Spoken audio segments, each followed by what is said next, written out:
What's up, everybody? This is Logan Hanks with the Living Fully Loaded podcast. Super stoked. This is episode 100. Been brewing this one for a while. I've gone back and forth. Like, what exactly do I want to do with episode 100? And I actually talked to a buddy of mine that mutual friend of ours, and he kind of guided me a little bit. He gave me some pointers or what he would encourage me to do for it. And he said, man, because I was kicking around the idea of having a guy like David Hasselhoff on, something crazy and fun. And I told him, and he said, man, you need to have somebody on that's been through it pretty much from the start with you, that's been a part of it, been close with you through the process, and just have some deep dive like that. And it really, I was like, I like that. And so immediately, I didn't have to do much thinking there. The first name that came to mind, the man, this is actually number 5 for being on the show. I was looking, episode 19, 13, 53, and 74. Been on the show in June 21 of 2020, all the way up to October 6th of last year. And now here we are, April 5th, we're recording, 2022. My good friend, been honored to get closer and closer to him and consider him one of my best friends, and that is Mr. Brandon Lilly. Yes, sir. And I mean, I appreciate you having me back. As always, I appreciate you far more as a man and as a friend than most. And yeah, I was pretty happy that you asked me to do this. One, because as I told you prior to recording, I've just I found a groove for myself, literally for myself, that is has been good. I've been really focused on some things that I needed to focus on as far as work, as far as getting ready for a hunt in Argentina, learning the recurve. And you know I do really really well when I have things to put my hands on, to focus on, to build, to create. And I am definitely susceptible to the idea that an idle mind is the devil's playground. And Yep. through COVID, through a lot of the stuff that's happened recently within our country, I have definitely allowed myself to deep dive into, and for multiple reasons. One, I care about this place. I care about the people, but there's so much misinformation. There's so much bad information, just in general on both sides of the equation, and that's really what it comes down to. Is I do feel like we're in a tug of war of truth and deceit. And it just I don't want to say that it got the best of me, is that I just got tired of it. Yeah. And I really don't have an answer or a solution that makes sense. I don't have anything that I can personally do. So I feel like probably right really around the new year, I started to retract myself somewhat. And I apologize to you via text message, and I think maybe even quick phone call, that I felt like I had pulled back from you a little bit. But that is not an intentional thing, to do that. But typically, when I just start kind of removing myself from a lot of things, I end up pulling back from everything. And I think I'm better for it. I think I've gained a lot of perspective on some things. And really, Argentina it woke me up to a lot. I was privileged enough to go down there and hunt with Katina Safaris. I mean, if anybody wants to take a look, I haven't posted that many pictures of it yet, but I will be in the future. And Nick Morton and James, that were down there with me, they posted some pictures. I posted some stories. I mean, that place is like a grown man's Disneyland. It's literally Yeah. anything uh, that you could want for, as far as a place to. I mean, the land was gorgeous. There was no fences. The place holds a ton of female red deer, which in the roar brings all the stags out. And I mean, we were fully immersed and encompassed by stags all the time. I mean, it felt unbelievable to be there and to witness that. And you know, I learned absolutely, and this is not an insult to anyone. It was just the frequency of repetitions that I was able to get there, as well as the guidance from the guides, as some of the guidance from the owners, Nico and Mateo. They were phenomenal. The cooking was world class, literally world class. Yeah, it Um, looked. I think when you shared several of your images, I was like, damn, and like just did. I mean, it looked like a 5-star restaurant or something you were at.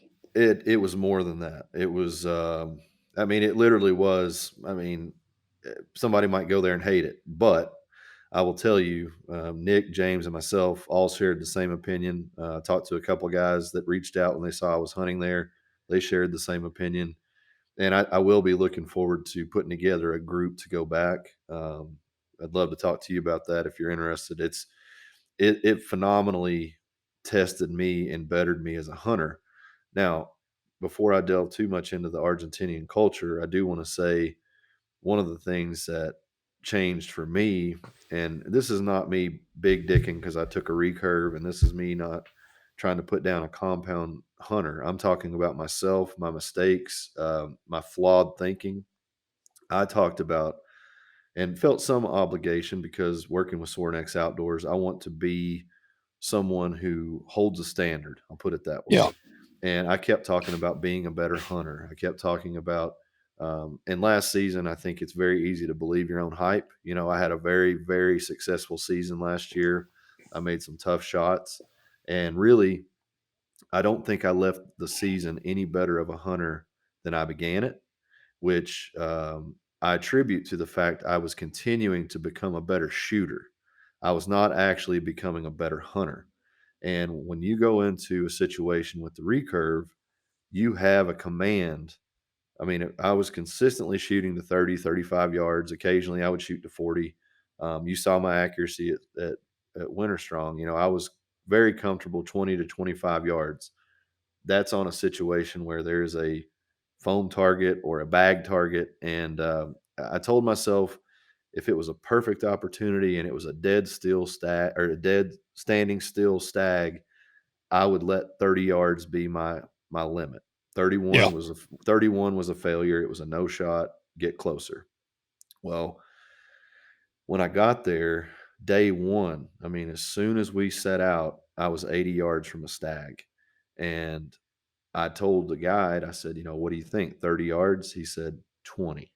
And talking to Nick, which I have to tell you, Nick Morton, and again, I'm not trying to put anybody down or compare apples to apples or apples to oranges or anything. I'm telling you, Nick Morton is one of the best hunters that is walking the face of the earth. James, the guy that was doing the film, one of the best hunters that walk the face of the earth. And I'll tell you why.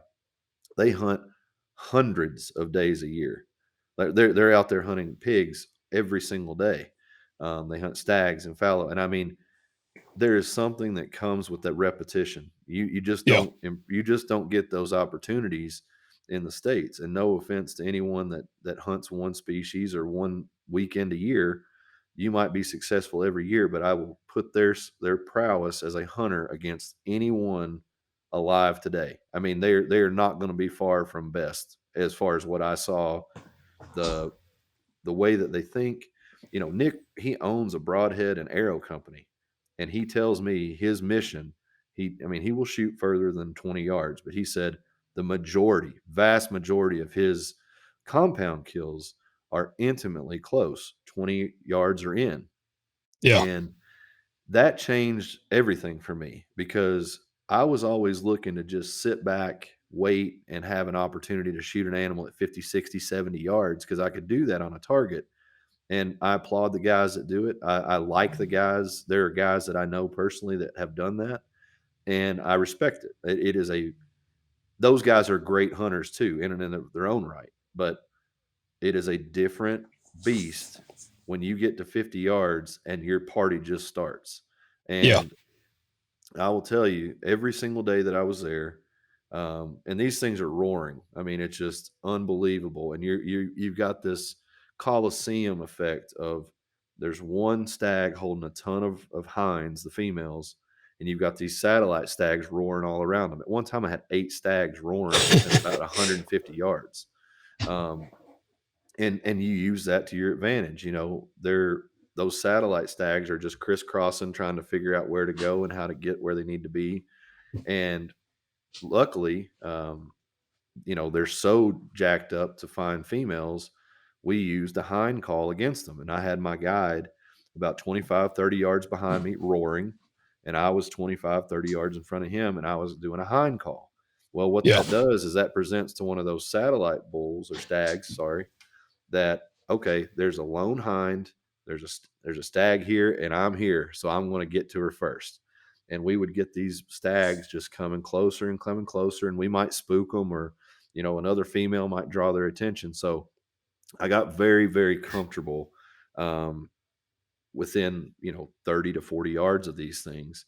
Belly crawled multiple times a day to within 25, 30 yards consistently. And when you do that over and over and over again, and I'm talking painstakingly slow belly crawl, and you got to, I've got a 5.5 foot bow that I'm trying to conceal. And the first day, the first rep, I was set up to take a shot on a massive stag, and a little bit, of my nerves, a little bit of the inexperience in that range. He was at 27 yards when I'm set up behind this tree. So I had the bow kind of horizontally across my top leg. I was kneeling on my right leg and had my left knee kind of in an up position, but still squatted down. And I had the Yeah. bow horizontally across my knee. Well, I thought if he comes in here in a hurry, because he was chasing females left and right and he was moving. I thought if he comes in here, um, I'm not going to have time to draw this up and get it vertical. And I still shoot canned, so I'm trying to get to a 45, not to a straight 90 up and down. But nevertheless, I thought that movement would draw attention, and I thought I had plenty of cover. You got 8 females circulating around. That's 16 eyes, and I eased that bow up just to my camp position, and one of them saw it and they blew off and went about 300 yards away. So every time that you get close like that, every time that you are in that position, you find a little bit more about yourself. You find a little bit more, okay, they're alert, but they're not looking at me. Yeah. There's a little bit of the whitetail stuff that goes into that because, you've got a lot of does around, you've got a lot of bucks that are sharply attentive. And but because there is so much action and because the roars and just the nature of the timing, they're not necessarily as keyed in as it might seem. Now, if those ears stand up and they stop chewing, then you better slow down and just wait. And there were problems with that. I would get aggressive being 26 yards, 25 yards away from these stags. And I would get a bit aggressive rather than take my time, just sit here for a minute. They're not moving. Some of the females are laying down, but all that comes from excitement and inexperience. And so anyhow, the week progressed and opportunities were close and missed, and I never drew back anytime. Just never really felt I had a presentation. And then on my third day, um, I was in a situation where we were calling, and this stag came right in on me, and I got to watch him from about 80 yards work his way in and work his way in, and he was roaring. And I mean, at 50 yards, my pulse was in, like, my heartbeat was in my throat. I couldn't Yeah. I couldn't imagine a more intense feeling than to see this beast walking towards me, roaring every 2 or 3 steps and waiting. And I just kept having this belief that there's no way it's going to happen. There's no way he's going to walk over here to me. And I just thought I'd blow it. I thought something would go wrong. But I clearly remember some things that Aaron Snyder said on a podcast. He was like, when you get close, he said, it is fucking kill. And that's where my mind went. And my heart immediately went down. Like I just stopped. Like I said, this is what I'm here for, and I have that switch from the powerlifting days. Like when I was a younger lifter, I was excited. I made mistakes. I let my emotion get the best of me. I have never fully felt in control of myself at the level that I felt in control of myself with a mature antlered animal in front of me Yeah. the way that I did with this stag. When he Yeah. got to 30 yards, I was like, this is what you were shooting for. This is what you were training for. This is what you prepared for. And to somewhat make this podcast anticlimactic after the first story, he walks in to 11 yards and stops dead broadside. I can see the back of his rib cage in line with a tree, and his hind is covered by other foliage. So it's Yeah. basically kill zone and head sitting 11 yards away from me. And I drew back and I smoked him. Absolutely perfect shot. It was high lung, but not anywhere near spine, just like perfect placement of a shot. Yeah. In 1 minute, I was thinking, I'm never going to get to draw my bow back, to this is the greatest experience I've ever felt with an animal. I could see him coming in. I could see the sun glistening in his eye, and I could see his nostrils flaring when he was breathing. And, they don't move fast. I mean, they do when they're spooked, but when they're coming in on something, they're very cautious. So from 25 yards to this 11-yard mark, I mean, it was an intimate observation. And I just waited and waited and waited. And he turned his head slightly away from me. And that gave me the opportunity to draw, because I'd actually had a better clearing about 10 yards to my right, where he was going to be behind a bigger tree. And I was actually hoping to stand. So I shot him kneeling, made a perfect shot. And I watched him take 5 bounds and then cut into the tallest, thickest brush and briar patch on the property. Like, literally nowhere else was as thick as this. So I hollered back at Pablo, and he came up and he was like smiling ear to ear, high fiving and stuff. And it just seemed like it was inevitable that this was going to be everything that you want. It was just magic. Well, we set out for a second and talked about it, and it was like, those guys are pretty particular about um, taking their breaks when they get them, because they work really, really hard. And just because we thought the shot was so clean, we didn't think he was going to go very far. It was like, okay, let's just pull out of here, give him a little bit of time, go back, wash up, have a sandwich, and come right back out here. We Yeah. came back. We came back within an hour and a half, maybe 2 hours. Very, very reasonable time, for an animal to expire. And once we started looking, I mean, it was clear that this was going to be a problem. I mean, we were in the thick, and we went looking and trudging around. It was in an area that led to a roadway, like a dirt road, that was about 400 meters away. And where we were, it kind of went uphill to the left, and then it went back, and the road kind of came around to the right. So we had about a 400 meter by 400 meter square that we were going to try to look through. And Yeah. man, and you know how it is. The deer will tuck up so tight under, and there was fallen logs, there was briars, there was thick, stickers everywhere. It was we looked for 2 days for this thing and never ever put eyes on him. We watched for the vultures to sit in the trees, and even this will tell people that might disregard that we looked for this thing. We found 2 other female stags that had been attacked by a puma. And when we got to that body, the carcass of the female, uh, I was even more sure that the shot was perfect, because when he was roaring, I could see his ribs, Yeah. behind that tree, and it only confirmed that the shot was perfect. So I've really wrestled to be positive about the lessons that I gained, because there's no joy in shooting an animal for me, and losing. It's not about the antlers at this point. It's not about the meat at this point. It is strictly about doing something in an effective way that is ethical to that animal.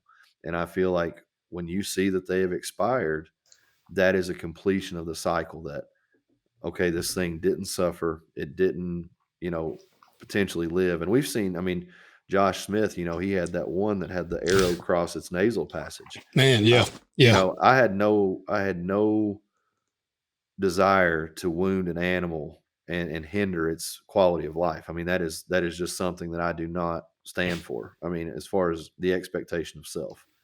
Well, So I be me and you, we've had that conversation many times. Because I mean, I've told you about it. Like I've wounded deer. I mean, I've wounded deer with a rifle. I've wounded deer with my bow.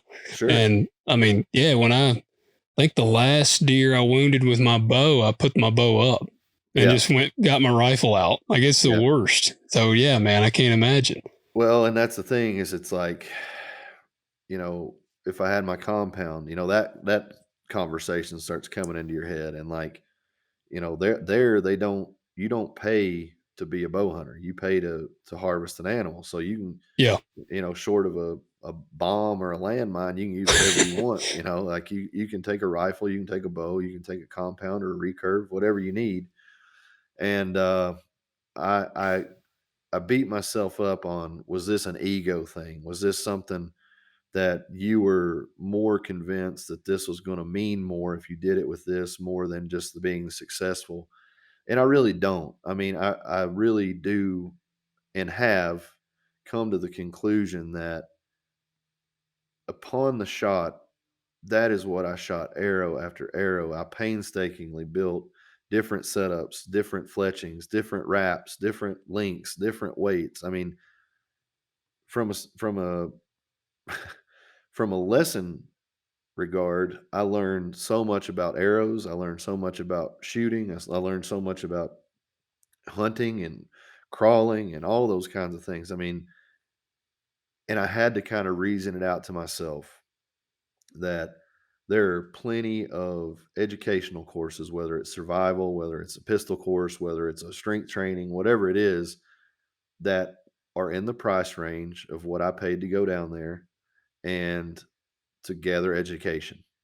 Now, the painful lesson in this is that at the end, the you know, not to say quote unquote, but not to diminish the life of an animal, but the reward or the certificate of success would be putting my hands on that fur and Yeah. completing that task. And I just didn't do that. But what it did do is it proved to me that when I put my mind to something, I can get there, and I'm still not giving up hope that they are going to find it. I mean, they told me that, they've got another crew of hunters coming in and they're going to walk that area every single day. Um, and if they do, they do. And if they don't, they don't. But I truly believe the character of the people that were there, they will.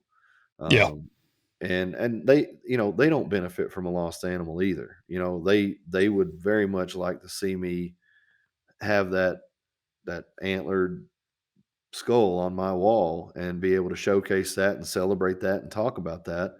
And I would too. I mean, I'll be honest. I mean, y'all got three of them right here behind me right now, and I don't ever look at them and think to myself, "Man, I'm an awesome hunter." I think about the stories of me being there, and Yep. I Absolutely. will I will certainly never forget this. And I told Robbie tonight from Blood Origins, it challenged me on a level of, what do I expect? Like, I did everything that I told myself I was going there to do.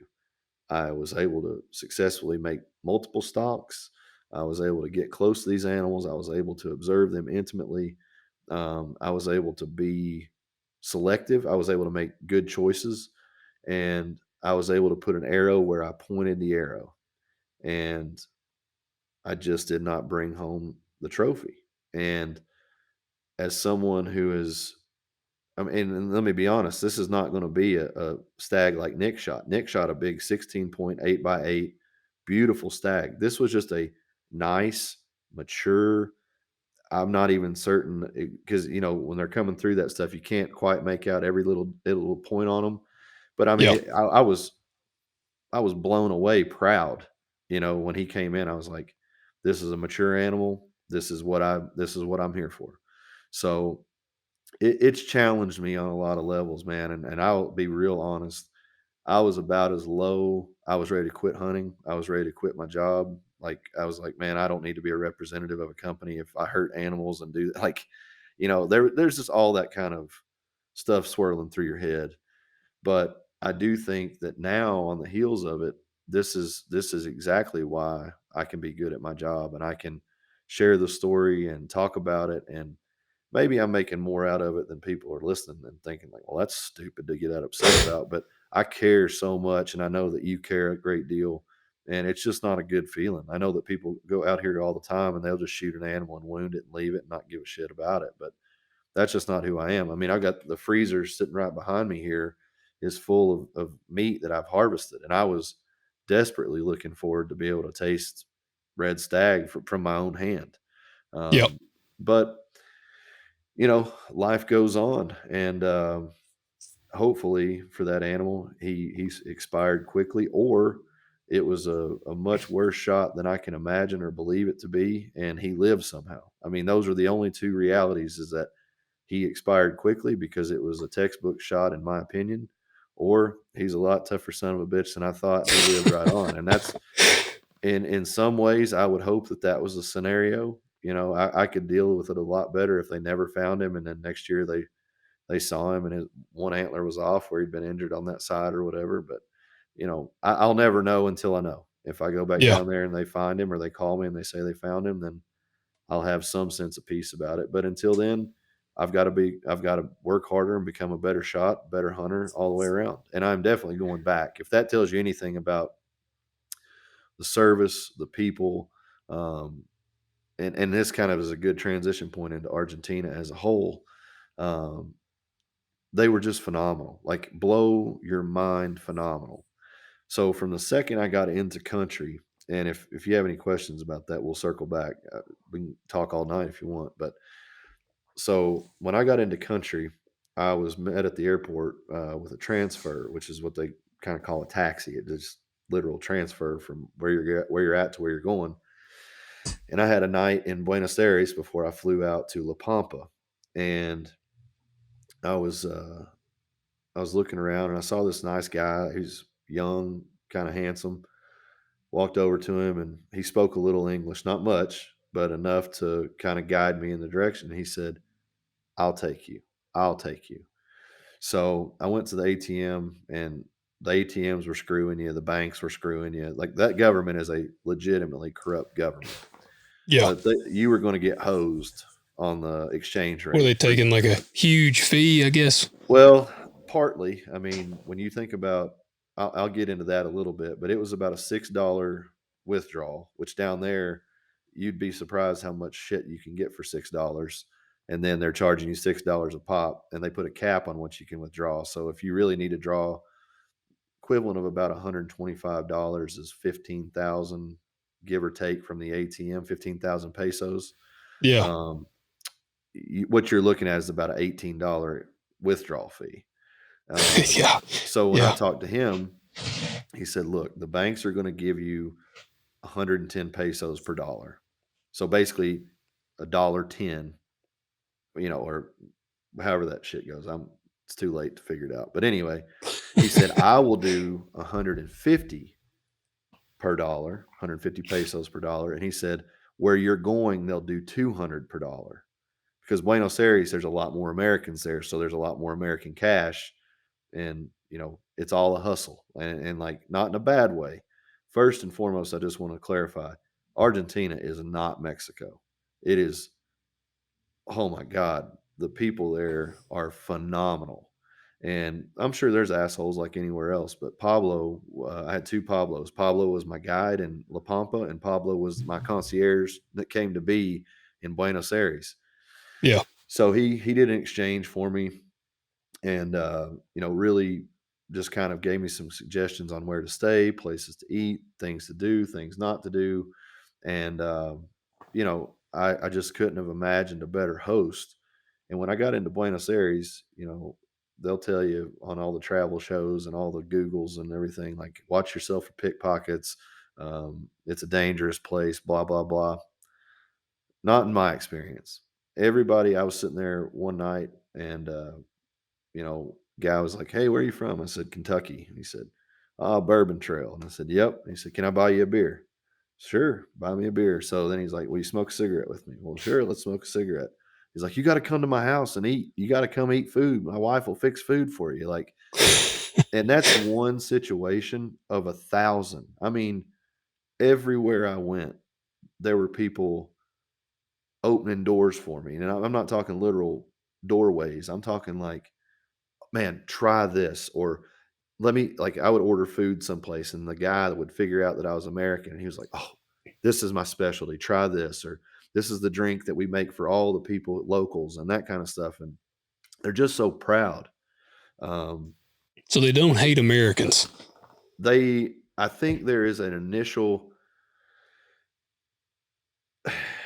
I would say that they hate the typical asshole American, because that was told to me quite a bit, that a lot of Americans come there and have a lot of money and they think that they should bend over and just kiss Mm, the ring. yeah. Now, I have always firmly held, and I've traveled a lot, I have always firmly held that if I'm in someone's house, quote, country, I am there on their rules. I am there to play their game, and I am there to learn and observe and shut my fucking mouth. Yeah. So that's what I did, and it served me very well when I was, there was a young woman walking into the bar, and I stopped and let her go in front of me. Like, her boyfriend came over and said, "Americans don't do that here." He's like, they'll just blow right in there and knock her over. And that opened a door, and that opened more conversation. I didn't go to bed until 3 or 4 every morning when I was in Buenos Aires or Bariloche. The people were infectious. I mean, they were so warm and greeting and welcoming. And I ended up at this place called South Bar in Bariloche. Guy comes up and he looked at me kind of jokingly, asked me if I play guitar, and I said, "Yeah." He said, "Play, play." So I sat down, I started playing, and dude, the musicians were happy, the people in there were happy. We started singing "What's Up" by Four Non Blondes, and the whole bar was like screaming. And like, it was because I was, prior to singing an American song, I was witnessing an entire bar of 20, 30 somethings that know every song that was being sung. These are like traditional Argentinian songs. They knew the dances, they knew the words, they knew the timing of it. And I was trying my best to do that as well. I was trying to engage myself and learn and observe. And I know I keep kind of repeating myself, but it was just, it hit me funny, with all the shit that's going on in this country, and as good as we have it and as divided as it seems that we are. It seems like down there the government has always been against them. Their inflation rate is 60%. Um, Damn. Yeah. and in some situations, they were talking to me about buying a car. The bank can change the rate on you at any time. They don't have to tell you. They can just call you and say, "We've changed your rate." So you might buy a $3,000 or $4,000 car and pay $12,000 for it, just because that's what they want to do. Yeah. And but I say all of this in hopes that anybody that listens to this, I mean, Argentina changed me, and I still don't know the breadth of how much, but I know that I came back. I did not watch the news when I was down there. I did not care about Russia or Ukraine or Biden or any of the bullshit that's going on, and they don't either. They don't either. Um, and what I was going to say to you prior to, before we started recording, we decided it was better to just start recording, was the fact that where I was in a place called, Paloma, and it's in Buenos Aires. It's kind of a little suburb. Um, Italians, a lot of Spaniards, and that's the cool thing about Argentina, is like, it is a cultural melting pot of Europe. You have, Yeah. when you get down into Bariloche, you've got the Germans and the Swiss and the Austrians, and you've got German architecture. I mean, hell, if you watch that show by Tim Kennedy, Searching for Adolf Hitler, excuse me, you'll see there are places there that still have Nazi symbolism in these high altitude ranges because they wanted to mimic the Alps. Yeah. I was not near that place, but where I was, you could see the influence of that European culture on the architecture and the housings and those kind of things. So I was looking around in this area, and all of them are like these little coffee cafe areas, or everything there has a patio, outdoor patio, because everybody in Argentina smokes cigarettes. I mean, wildly smokes cigarettes, which was fine. I mean, when in Rome, hit the pack, let's go. But it it lends itself to you're doing something with your hand rather than being on your phone. And Yeah. I looked around, and I'm telling you, every single corner that I sat on, and every single cafe or every single bar or burger joint, which that's something we got to talk about too, is the food down there. But I looked around and I saw people our age, men and women. The men would be holding the woman's hand the whole time, looking like deeply in her eyes, never breaking eye contact, conversation after conversation after conversation, not a phone anywhere. They might take the picture of their food and it was right back down. And I mean, it was unanimous. There was nobody on their phones, and if they were American without fail. And that struck me. I was at this place. It was a little Italian place called Tutti Fiocchi, and they brought out this. It's called salsa criolla. It's actually like the literal translation for American is salsa Creole, but the way they do it, I've made it. I posted a couple pictures in the last couple days with some steaks and chicken and whatnot that I put on there. I've been a lot of places and I've eaten a lot of good food, and I'm proud of the food that I cook myself. When I put this salsa, because I didn't know what it was. I mean, it looked like a pico de gallo, sort of, but it Yeah. looked heavily onion dominant. When I took this little bitty spoonful and put it in my mouth, I just stopped. I was like, "What in the hell is this?" So I go inside to this little place. It's got the coolest paintings and like rock and roll stuff on the wall, like Paul McCartney, Liv Tyler. I mean, just American culture, American Americana. But you look Yeah. back over here and they've got this wood stove grill where there's one guy cooking, one guy plating, and the owner is waiting on everybody in the place. Like, and that's the other thing. Their culture is very patient. Now, you wouldn't think that when you're driving because they drive very, very, I mean, it's just an aggressive system when they're driving. But in Yeah. their day to day life, they're very patient. So, what I found was most of the businesses open around 10:30 or 11. Most of and they'll work from 11 to 2:30 or 3, stop, and they'll open back up at 4:30 or 5, and then they'll work to 7:30 or 8 o'clock at night. Dinner occurs somewhere between 10 p.m. and midnight. Dang. And then they'll go out to have a drink afterward until 1 or 2. Now think about the timeline. You go home at 2 o'clock, you had your dinner, you had a drink or two, you've met with your friends and mostly your family, and you go to bed by 3. You get up at 9 or 10, and you've still got an hour before work. You know, Saturdays and Sundays, you drive down the busy highways, and it is family after family after family after family after family parked with their cars or their trucks. And it's like the grandmothers, and I hope I'm not butchering this as a fact, but this is what I was told. It's like the grandmothers or the elders will be there all day, and the kids will come by and the brothers but throughout the course of a day on Saturday and Sunday, each day, those families will get together on the side of a road and have a picnic. I mean, Yeah. hundreds, not just like, oh, there's that weirdo family over there. I mean, it is like they stop their existence to go celebrate with their families constantly. Yeah. Um, Well, now it, let me ask you on that. Uh, but yeah, which you've hit on something that I've just recently really been thinking a lot about.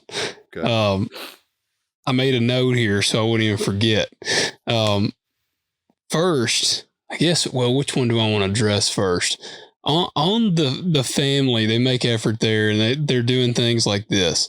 Is this something? Do you think that it's one of those cases where the people who have the most feel like they have the least, like in reference to Americans, and then you go to a place like them, like because I'm not familiar much with Argentina, so I Yeah. mean I'm assuming, like you said, the inflation is so terrible, and they probably by American standards they would not have a lot of things, but Well, they is am I mean so like their happiness doesn't come from things, whereas it comes from the people in the family. Like that's kind of what I'm looking at. Would that does that make sense? Is that how it Yes, it is? does. And what I'll explain in this regard is this. Can you see me? I've got a Yeah. little. Okay, I was just making sure. Um, I, let me say this. I think that Americans have been sold out to ourselves. There's a lot of men that I talk to, and I'll only speak about men because I generally only converse with men uh, that are making phenomenal livings, that are doing it for the family. They're doing it to ensure that their kids can go to college, and they're doing all these things, but they're at the sacrifice of the time with their family, right?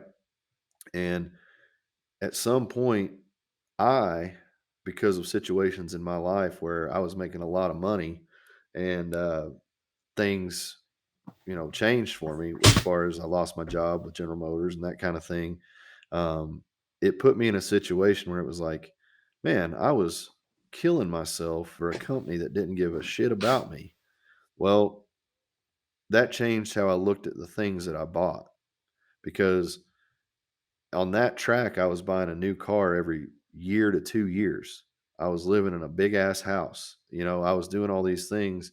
There were rooms that never needed vacuum because I was never in them. Yeah. And I think the American model is you're rewarded for debt. You are absolutely rewarded for debt because pay cash for everything for 5 years and then try to go get a loan. You will not be very happy about the outcome of that conversation. But if you keep borrowing and borrowing and borrowing and spend and spend and spend, as long as you can pay that minimum, baby, you can get another credit card, you can get another loan, you can get another Yep. refinance, you can get all this. Down there, they're so weary of the banks because they just gouge them. A lot of times, what you'll see is a family unit that lives together a little bit longer. Uh, Pablo, for example, was in his 30s and he still lived with his parents, and there Yeah. was there was no weirdness to that. There was no shame in that. Like that's just what they do because that's the nature of their culture.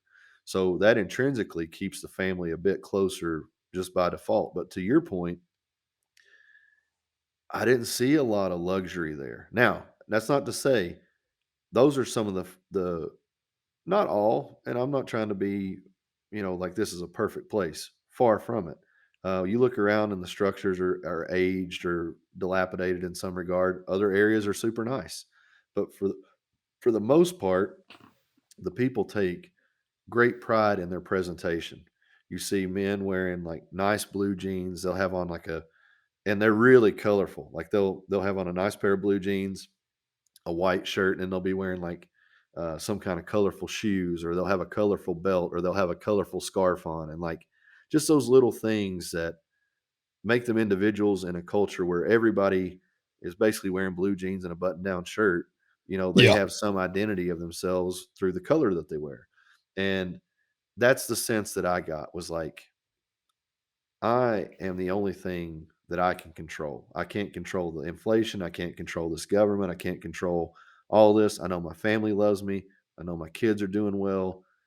I know that I'm going to eat good food at some point, and they're not looking. And maybe I'm being an asshole American and projecting all this, but it just seemed to me the Argentinians that I got close to believe that they can make a life on the things that they can afford without going into a place where they can't afford things or they can't keep up with what they want.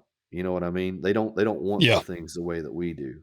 And I think that our need for more comes into our livelihoods as far as like, well, I've got more money, I've got more travel, I've got more stuff, I've got more of this. Well, maybe I need more women, maybe I need more this, maybe, and it just I'm certainly not shitting on America as a whole, but I'm real pissed off at the terminology of freedom because they just shove down our throat like it is this thing that escapes us if you leave the borders and the confines of the United States. I'll tell you right now, I walk down dark streets. I walk down the street with a beer in hand, with a cigarette in the hand. Nobody bothered me. Police were nowhere to be found. I mean, you could see the cars and you could see the officers here and there, but like Nobody was in my face telling me I couldn't do something. Nobody was Yeah. in my face saying, "You're a shitty American, you can't be here." Everybody was like, "Come with us. Come have a beer with us. Come eat this Do they food." have do they have seatbelt tickets? They do in certain areas, but generally, like, once you're outside the confines of entering or leaving, and again, I'm only speaking relative to what I know. Yeah. When we would go into Buenos Aires city, because there's like the rural area of Buenos Aires, which is beautiful. The city's beautiful in its own right, but they would have a checkpoint, and you just had to show a pass, and you had to be wearing your seatbelt, that kind of thing. Yeah. Um, I don't know, man. I just don't. I don't think you and I have talked about it. You know, these guys that sit and beat your head over beat you over the head with a stick, telling you about how they're these masculine men, are usually trying to present or peacock themselves into getting people to believe it. Well, buddy, that's how what I feel about freedom right now, because we're losing freedoms left and right, but they're still beating that thumping horn of "you're free. This is the land of the free. This is the home of the brave," and blah blah blah blah blah. And like, there are some brave ass motherfuckers that made this country go, and this country was founded on freedoms. But I'll tell you right now, I've been all around the world. I've been in socialist countries. I've been in countries that are, capitalistic countries. I have never ever once felt like my freedom was imposed upon in any way, shape, or form. Now, I don't pay taxes there. I don't have home loans there. I don't have those things, so I can't speak on it. But just as a general, walking down the street, being able to say what I want to say, think what I want to think, wear what I want to wear, do what I want to do. And listen, I was in an area that was highly sexualized, as far as there was homosexuality, there was transgenderism. There is none, not one single mention of it, because nobody gives a fuck what anybody else is doing as long as you're not shitting on your porch. Like, if you're gay, go be gay and be happy. If you're Yeah. transgender, go be transgender and be happy. And what it comes down to is they don't have rights for straight people and gay people and transgender people. The people of Argentina have fought for basic fundamental human rights for all, period. Like, Yeah. there's not this super division or this super conversation about it. And listen, I have no problem with people standing up for their rights, none whatsoever. But when other people are being told to shut your mouth and hear us and change your opinion in the sake of us, I agree that one should be protected from 330 million people. I agree. That's what the Constitution does. But you cannot change 330 million people for the one. You just cannot do it. Yeah. And, it's like having a school system that has Christmas, and somebody comes in with an alternate belief about Christmas, and you got 500 kids that love Santa Claus, love opening Christmas presents, love singing songs about holly jolly white Christmas, and then one kid's parents say you can't do that, and you shut the whole school down for one. Well, guess what? Get that fucking kid out of the school. I'm not trying to be an Yeah. asshole about it, but let's be honest here. You cannot micromanage this country and detail it down to the minimal. You cannot do Yep. it, because we are a majority driven country. That's what drives democracy, is the majority. Now, to get a little bit back on track here, it was just nice to be in a place where people were living their lives and not trying to browbeat you about how they live their lives. I feel Yeah. like here it is Yeah. a status symbol. If you can move that needle marker further away from, well, I'm this or I'm that, but beyond that, I'm also this, and I'm also to the extreme of this. And Yeah. listen, I may be way off topic here, but that's the sense that I got, was that people have a basic respect for other humans. As long as you're not infringing upon me, I don't care if you got purple hair. I don't care if you smoke cigarettes. And that's the thing too. Like, there were people that weren't smoking sitting besides people that were smoking. They got up and moved if they didn't want the cigarette smoke in their face. There was no confrontation. There was no negative back and forth. And I just felt like, I feel like in this country, we are rewarded consistently for confrontation, Yeah. and victimization. Yep. Um, and I, Well, and I, I don't go ahead. I was going to tell you this. So recently, I'll tell you what's been actually, it's been just burns me up, and someday I'm gonna get pulled over by a state trooper for a seatbelt ticket, and it's just gonna I'm gonna say something, I'm gonna mouth off because I just can't stand it. We got the guys around here that they ride around and they just look for seatbelts. And Yeah. if you don't have a seatbelt on, they write seatbelt tickets. They write seatbelt tickets all day, every day. They have smoked our area with seatbelt tickets. Like Yeah. they'll pull over. Somebody was telling me they wrote like an 80-year-old man a seatbelt ticket, Yeah. and this is dude probably fought in like Vietnam, Yeah. like, and he's getting a damn seatbelt ticket, and like this is something like I laugh about it because it's silly, but at the same time, it's not because Yeah. we're being like a seatbelt ticket. I put up a poll on my story a few days ago out of curiosity, and I said, are seatbelt laws constitutional?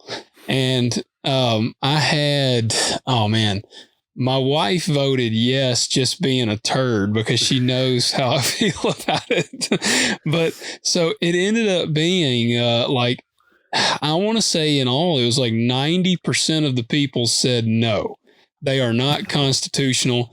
10% said they were. And I mean, I had one person, they reached out and they said, man, seatbelts, they save lives. This is why I think it. And I'm not doubting that a seatbelt is a good thing to wear. Like if I Yeah. had a wreck, it'd probably be good if I had a seatbelt on. It'd keep me from launching out the car. But at the end of the day, that's not what I'm asking. Like I'm asking, is it constitutionally right for me to get ticketed for not wearing a seatbelt?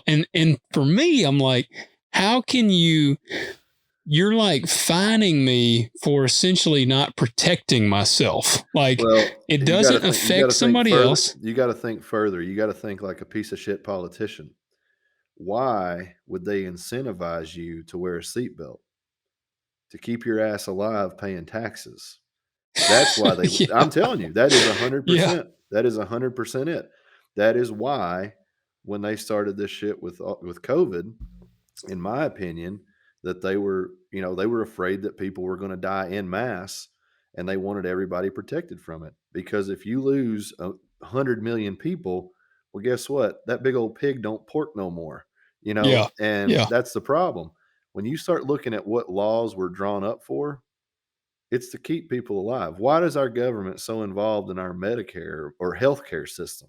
Why do they have so much sway over what we can do? Now, there's argument there that they have policy that protect people and that kind of thing. But why does the government care if 330 million people becomes 200 million people? Because they Yeah. lose the tax dollars that keep their fat asses rich. I mean, it's the Yeah. truth. And like that is one of those laws. I mean, dude, I could go on and on about it. And I've talked to doctors about it, that they are told, and again, you can believe me, you can say I'm full of shit, but these are from doctors' mouths. They have policies to extend life and to extract as much money from these old people for these nursing homes and so on and so forth. And when the money runs out, you look at how quickly they die. You look at the statistics on that. When the money starts becoming cash pay to the family and the family wants a reduced rate, you watch how fast those sons of bitches die. Yeah. It's fucking game, and it's disgusting. So I don't know if the seatbelt law is rooted in that necessarily, but I bet you it's got something to do with it, because then if they can force you to not only wear that thing, if you're not wearing it, they can get your $25 or $50 I was fee, gonna which say ticket. you think, well, that $50, fuck that $50, fuck you, like I'll Yep. protest $50. Well, then you got $175 court costs. Then Yep. you got a $40 paper processing fee.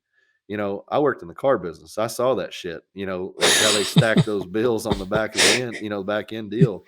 But it just really bothers me that if a person wants to go out here and kill themselves, whether that is by hand, by rope, by gun, or by driving 100 miles an hour down a freeway, I mean, they have the same right to do that. And Yeah. I do think, I don't want to sound completely conspiratorial, but I do think there's evidence that would indicate that our government strictly wants to keep people alive because of the tax that they gain from us. And, But at what point? I always, and I've said this multiple times on the show, because I keep thinking back. I love history, so I like to think back to how things were. Like history is bad these days, but I still like it. And sure. I still just imagine George Washington driving down the road and a state trooper pulling him over and writing him a seatbelt ticket. I don't Yeah. see old George putting up with that. I mean, I don't think you had a class of people that were interested in wasting your time, because time yeah, was so precious back then. But now, for an average person, think about the average person that's going to work. I mean, you've got rich people, you got poor people, all in between. But let's just say the average income in America is about $15 an hour, right? That person will never, ever, in a 2-minute exchange of a ticket, be worth more to the government than that $250 ticket. You know yeah, what I'm saying? So per minute, writing those seatbelt tickets, cash cow, baby. yep, That's why crime is escalating nationwide. But here, and again, I've got family that are state troopers. I've got family that are in other law enforcement. But this is not a shit talk. This is a proven thing that I see every single day when I drive 10 minutes north to the next city. There's a U-turn at mile marker 85 on I-75. 87 is the Richmond exit. There will be 5 to 12 state troopers in that U-turn, 5 looking this way, 7 looking this way, pulling people over. And then as soon as they pull you over, they'll go to 87 and loop right back around and come to that U-turn, and they'll write another ticket. I mean, I know that they have to generate funds. I know that they have to generate lawfulness, I guess. But you can't tell me that 12 paid state troopers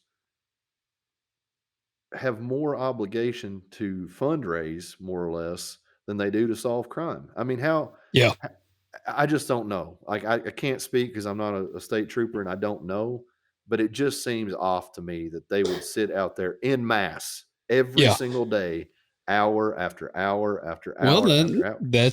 that's what we see here. Yeah. There's like pockets Yep. here where I'm at, and it'll be one or two state troopers, and then you can go a little further, and there'll be another one. Yep. And I do want to, and I have guys that listen that are law enforcement.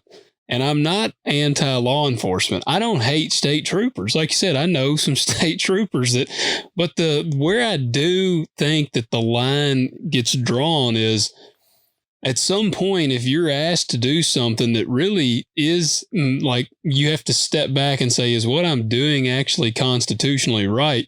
I feel like that's when like something has to give at that point.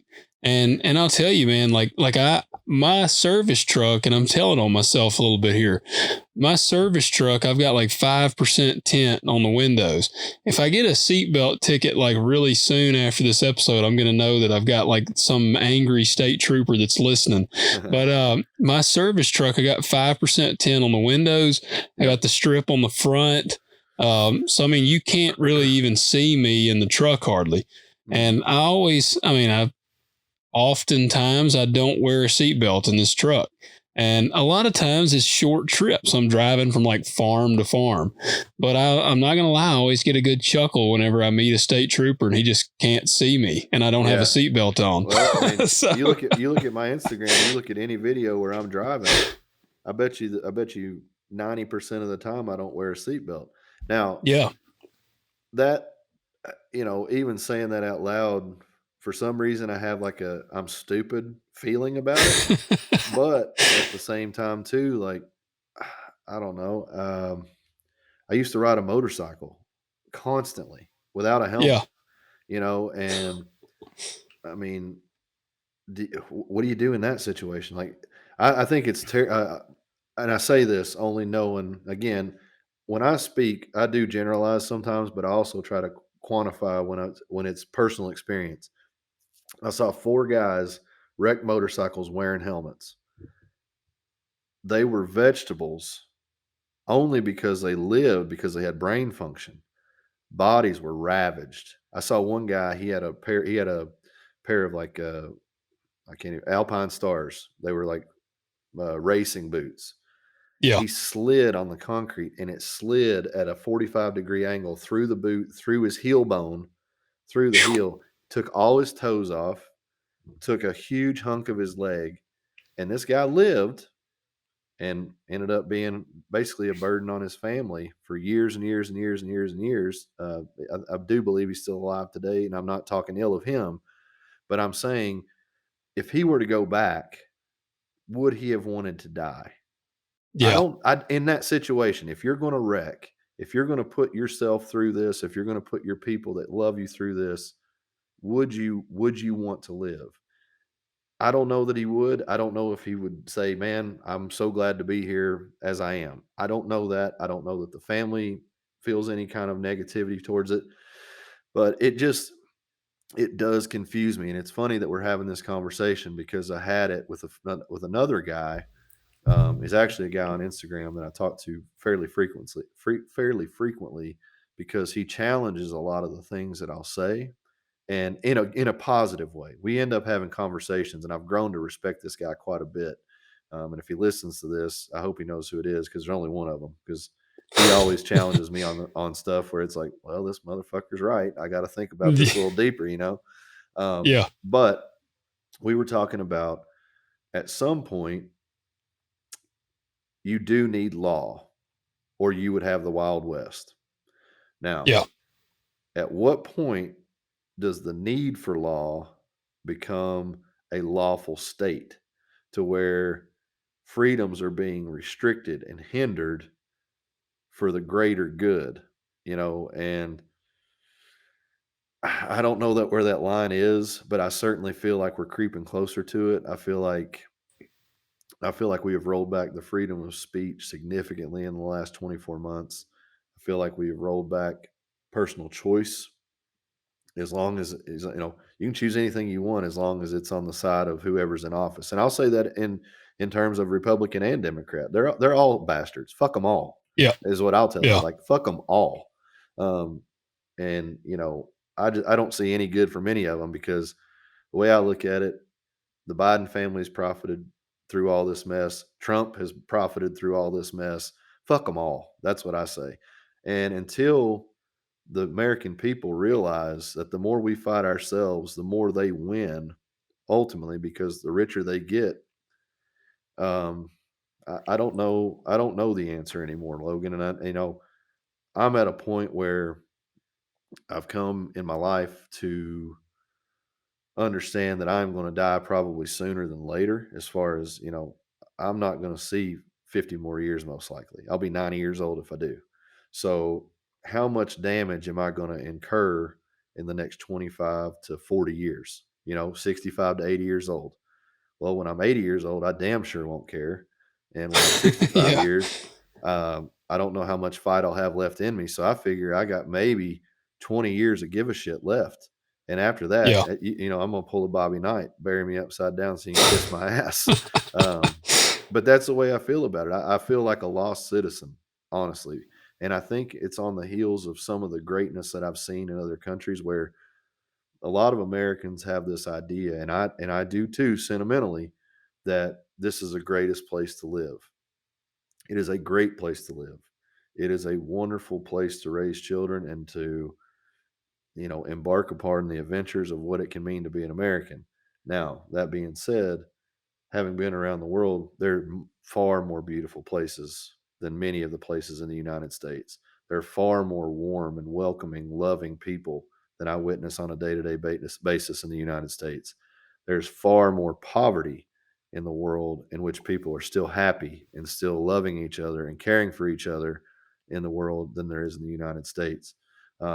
I've seen people driving $600,000 cars in Europe. I've seen people driving $600,000 cars in the United States. I've seen people that own $10 million mansions in Europe. I've seen people that own $10 million mansions in the United States. I don't know that this blind statement of we are the greatest and we are the freest is necessarily true. Now, do I believe that at any point in the United States that a person has more opportunity than other places? Certainly. I think collectively we have more opportunities than anywhere else in the world. But in other places of the world, seems to me that you can make a kind of living that a lot of Americans are striving for. So I don't know what defines freedom. I don't even know what defines us as the best anymore, because I'm not sure Well, that I'm not certain that we I'm not certain that we deserve that title any longer, because we have sold ourselves out repeatedly and now we're at each other's throat. well, that's what I think for me, like the idealism of America, because I never am shy about saying it. I'm very proud. I'm a proud American. Like that's part of my with the podcast. It's like unapologetically American, and for me, that's like this. That's this the ideals of America. And again, I go back to the history of them. Like, Sure. and there's this weird thing too, I think, that people mess up, where it's like you can't be a proud American but also be critical of your government. The government to me is not what makes America great. No. Like for us at this point, the government is one of our Achilles heel, in my opinion. And what makes America great, and I think that me and Josh Smith had talked about this a while back. It's the people in the country that Sure. actually make it great. And Well, I'll tell you like, that. Well, go ahead. I'm sorry. well, that's just, man. So I go back because I do believe that like there is that idealistic American that's like the kind of got the core of our founding fathers and our constitution, and they believe in that. And used to, we united around that. We all kind of united around that, and our media, our government, and all this stuff has like created this poison around that. And that's what now it's almost bad. I mean, it's people get offended now at the sight of an American flag. Americans get offended at the sight of an American flag. Well, that's like I told you in Used to, that you one could, post, yeah, man. Sons of bitches will raise a Ukrainian flag and never ever once put an American flag in their yard. And listen, yep, I don't know the stories. I don't know what's actually going on over there, and that's not to say that I believe it's lies or deception or whatever. I just don't think that we will ever truly know. And I am hesitant when I look at the names and the faces that say support this cause. Well, when they've supported other causes, they're fucking assholes, yeah, And yeah, I'm not sitting here saying that Putin is right. I'm not saying that Zelensky is a martyr. What I'm saying is, I have talked to people. I have friends in powerlifting. I've been to Russia. I've been in Moscow. Um, I mean, I was around a very select few people that probably gave me a sense of privilege to be there. As far as like I was exposed to some very, very cool things when I was there, but I felt free in Moscow. I yeah. didn't feel like anybody was watching me or tailing me or trying to get in my face. I was in Latvia. I felt the same thing. Like, I just have this hard time believing that when you look at the way that the war in the Ukraine and Russia has gone, I'm not so sure that they're cut from a very different cloth. And at the end, it seems like, and again, I'm not a politician or a political analyst, but I'm going to give you my paint lick view on this thing, is that we have supplied the Ukraine, which was supposed to be this susceptible, this weakened nation. Well, now they're turning around and attacking in Russia. And now, when there was supposed to be ceasefires, maybe I don't know, and I don't want to divulge, or delve too further into it, but I just think that we have a bunch of assholes that see if you put a Ukrainian flag on your Facebook page or your Instagram page, or you put a flag in your yard, that somehow you're on team whatever, you know? Yeah. And I don't know, man. I just think that we are so privileged as a people that we don't even. It's kind of like the kids, like Anthony Bourdain. I'm reading one of his books right now, Medium Raw, and he talks about how he was just a rebellious, hated the world kind of kid, and he said the only sin his parents did was love him. You know what I mean? And like Yeah. that's kind of how we are. We have every opportunity in the world, and because we don't have it all, we're mad. I think that is, you see that sentiment throughout. Like, well, so and so made it. Well, fuck that guy. Well, you can make it too. You just have to work a Yeah. little harder. You just have to dig in a little bit. I mean, look at yourself, man. I tell you all the time, I'm envious of you because you have built yourself into. I mean, you're a dinosaur. You're a dying breed in this country of small farmer that is going up against the system and holding your own. Like, you're a fucking cowboy in my book, and you ought to be proud of yourself. Like, beyond the fact that you put food on your table and you get a little money at the end of the year. Like, I mean, if you want to talk about a set of balls, talk to a 30-year-old guy that started a farming business. And now I know you were around it, and your dad did too, but it ain't your daddy's business no more. He's got Yeah. his own operation, and you've got yours. So, and look at Josh Smith. I mean, that guy talked about coming up with Montana Knife Company 29 years ago, and the Yeah. work that he's had to do and that kind of thing. So, I think the American dream has been sold that it's an overnight sensation, but really the American dream is a 40-year process. Yeah. It's going to take a lifetime to get there, but I think when the number one influence in celebrity is on the heels of a mother selling her daughter's sex tape for profit, you can pretty much guarantee that this country is going to hell. And I don't Yeah. and I don't mean the flames of hell. I mean the flames of demise. This country is lost. And what we celebrate and what we accept and what we allow. I mean, what sense of perversion does a person have to see a sex tape of their daughter and think, man, I need to talk to her? No, I need to sell this thing. And I mean, you look at that family, they're just, everything they touch turns to gold. And if that's the Yeah. case, then I don't want any of it. I don't. Yeah. And my resentment for money cripples me in a lot of ways because I turn down things.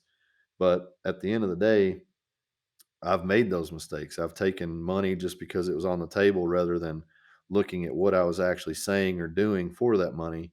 And as I've gotten older, you do start to realize the worth of your character rather than being a caricature of yourself. And when I was a power lifter, I was just a caricature of myself.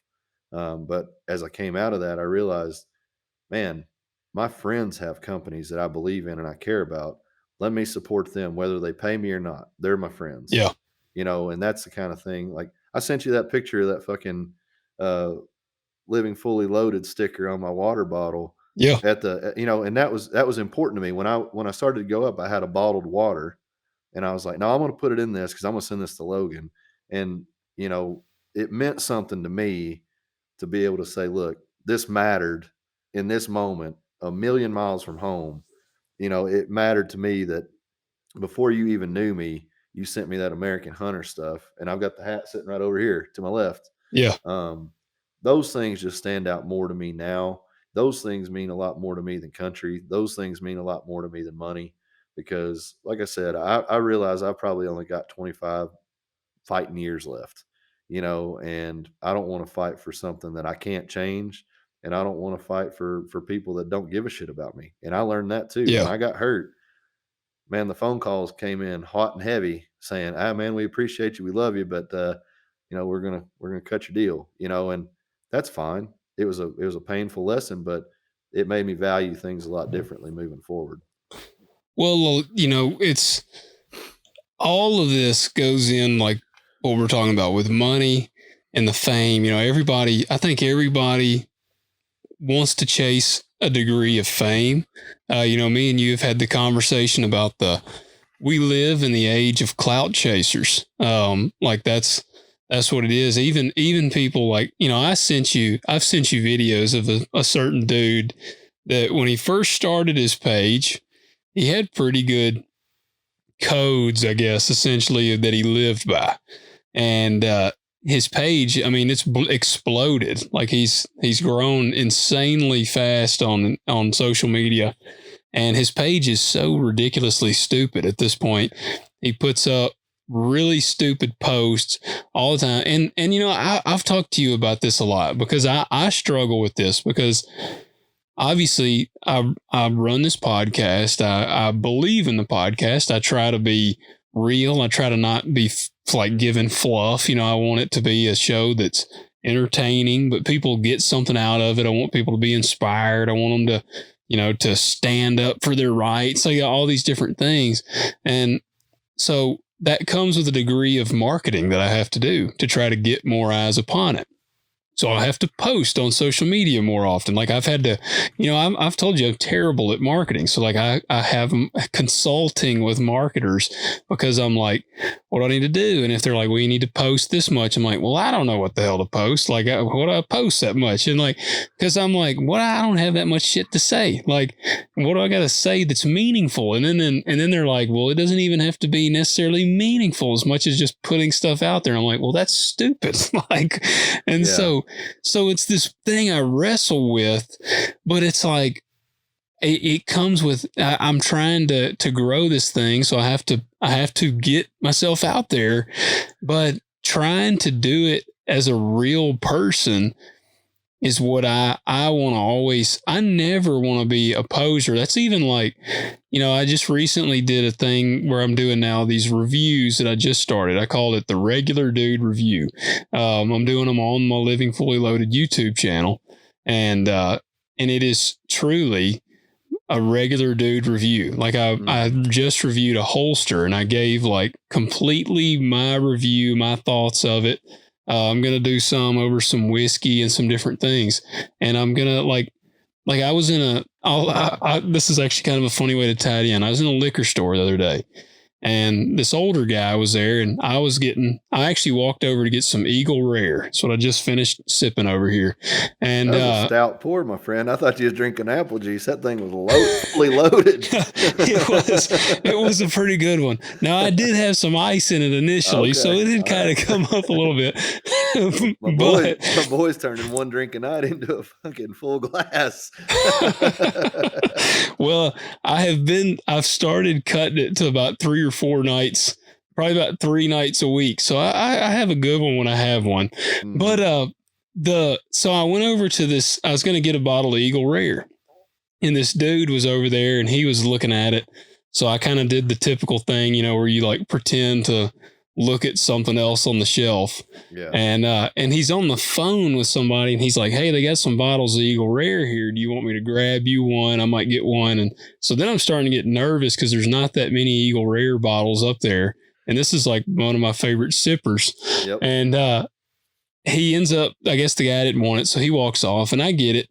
And I go over and I'm looking at some other stuff and the guy comes walking up and I'm looking at this smaller table they have. And he said, is this where the high end stuff is? And I said, it's kind of their special stuff over here. And he's like, have you tried Basil Hayden? And I said, yeah, you know, it's good. And then he asked me another one, have you tried this? I'm like, yeah, it's good. And I said, man, look, I'll be honest. I said, I'm not a good one to ask because I just like bourbon. So I said, it's rare that I try some that I don't like. I said, right. So I'm not I'm not going to be the guy that's like, yeah, you know, this one has that chocolatey taste and the smoked cherry aroma. I'm glad you're talking about this. Like that's not who I am. That's never who I'll be. And I mean, I will say, like, do I like this? Yes. Do I like that? No. Like that's pretty much what you get. Well, on 2 points. So again, to reference the Bourdain book, I read it years ago, and it's funny how I love going back to a book and realizing my perspectives have changed organically rather than, oh, I read this and I agree with it. Having read it and been like, well, that doesn't make any sense. And then coming back to it on my own through my own experience and understanding it. I'm going to send it to you. But there's a first chapter in Medium Raw, which is his second book. I believe it might be his third, but I think it's the second. And he's talking about selling out. And he said, you know, he wrestled with it. He wanted to keep this thing so pure that he actually limited his ability to grow. And he said, what you got to realize in this life, he said, selling out is doing anything that is averse to what you want to be doing. And he said, do you go to your 9 to 5 excited and happy to be working for that guy making that shitty product that's a thing that you don't ever care about? He said, no. So then you sold out. He was like, you just need to sell out better. You need to sell out to the things that truly align with who you are. And he's like, if you can get paid for being yourself, then sell out and be yourself. He was like, but don't lose your integrity. He said, selling out is not the problem. He said, losing your integrity is the problem. He said, Yeah. growing your platform is not the problem. It is growing your platform on ideals that do not match with who you are. That's the problem. And he was talking about Bobby Flay and Emeril Lagasse and all these people on the Food Network. He said that were at one time respected, highly valued chefs for what they did on a line cooking amazing food. And he said, now, Emerald is beholden to this audience that says bam every time he throws something on there. He's got 575 employees across just the Emerald Lagasse network of food products, not even the restaurants and stuff. So it's like, I used to question, how much does this man need, thinking it was a greed. And he said, it's not his own personal need. It is that he has created a dragon that has to eat every single day. So it Yeah. becomes easier and easier to sell out. And he's like, at some point, you lose that integrity factor. And he was like, you can get it back. And I can attest to that for myself, because when I left powerlifting, I had no self-respect for myself, because I was looking at, and I worked for companies that didn't care for me, didn't believe in me. They just wanted my name or the number beside my Instagram. Like that's the truth of it. There's some great companies in there too, but there's a lot of pieces of shit out there. I mean, some low down pieces of fucking shit that that I was associated with. And people still suck their dick to this day. So fuck them. But anyway, what I think you need to realize is you're one of the finest human beings I've ever met. And I mean that on all fronts. And I think what you're doing is you are selling out to a cause. There's like, if you're Jane Goodall and you're out there investing your life in these primates and these gorillas, well, you've sold out to Mother Nature and to those gorillas. But Yeah. your level of integrity is so high that I don't think it will ever misguide your compass. So I wouldn't be so afraid or hesitant to talk to marketers, talk to people that can help you grow and help you reach an audience of people. Because in my circle of people, which is extensive, when I mention your name as one of my friends, they're like, oh, he's a good guy. Oh, he's a good guy. And I'll tell you what, being a good guy is a very valuable thing in a world full of turds, because there's enough of Yeah. those. And the sad reality is, and I've started doing this myself, I not only look at people like you're talking about that have sold out in a way where their message used to be pure. It used to be like, man, this guy's up to some good here. And then it becomes, man, this guy is just looking to grab every like and comment that they can. Yep. And when I see people liking complete horse shit, if I follow them, I unfollow them immediately, because I don't care if they like me. I don't care if they like my posts. I don't care if they like what I have to say. I don't care if I ever speak, see, or hear from them again. You are pandering in some way if you comment on this horse shit, like, oh, you're so awesome, way to go, man, that's so cool, wish I was you, can't wait to meet you one day. What are you actually saying other than, bro, you're a complete douchebag and I worship you? I mean, Yeah. like, that's an extreme situation, but it's like, there's one bodybuilder that I met in Ireland, fantastic guy, had a meal with him, talked to him, he was young and aspiring, like full of motivation. He grew his following, and now the majority of his posts are of him like throwing pre-workout in his face and like just breaking shit and throwing stuff and like acting like a fool. And I see full grown men, dude, ha ha ha, you're so fucking funny. And then they'll look at the next post and it's the same asshole commenting, dude, you're so hilarious. I can't wait to meet you one day. Bro, I got nothing for those people. I got Yeah. nothing for them. And maybe I sound a little crass or bitter or whatever. It's not. I'm just tired of the bullshit. And that's what I told you in the Dude. beginning. I've just retracted myself quite a bit. Um, I think one day I think one day a majority of people will say, "Man, what's up? What's Brandon Lilly up to?" And I will be so far gone, so far forgotten that I will be in another time and space. Like Yeah. I just that's what I strive for. Is I strive for a piece of land, I strive for peace of mind, and I strive for something where I can call it my own. Like whether I've got Andy Warhol paintings on the wall and Sturgill Simpson on a record player, and I'm sitting there naked as a jaybird drinking Mai Tais. Whatever I'm doing, it's going to be exactly what I want to do, the way I want to do it, at nobody else's expense. Um, and that doesn't make me better or whatever, but I just I I cannot let myself give in to a lot of the bullshit that I see constantly. And I don't know, man. I get further and further from it all the time, which is a bit dangerous because a lot of my work is evolved in immersing myself with people that are moving the needle. Yeah. But at the same time, I feel like I have an obligation to Burt Soren and Sornex that if I see somebody that's moving the needle through bullshit, that I need to step up and say, "Hey, this is a passing fad." And in particular, the person that you're talking about was someone that we discussed, and that is my interpretation that maybe this was cool a year ago, but do we actually want that association a year from today? Yeah. What kind of thing will happen in the next year that could make us look foolish? And maybe I'm not the right one to ask that question, but I think my opinion is worth stating, you know? Well, I think the position you're in, because it's even one of the things like I've told you, doing this podcast has been awesome and terrible at the same time. Yeah. Because I say awesome in that, I've made great friends like yourself, Scott Volcourts, and there's some great people that I've become friends with through doing this, and I never would have otherwise.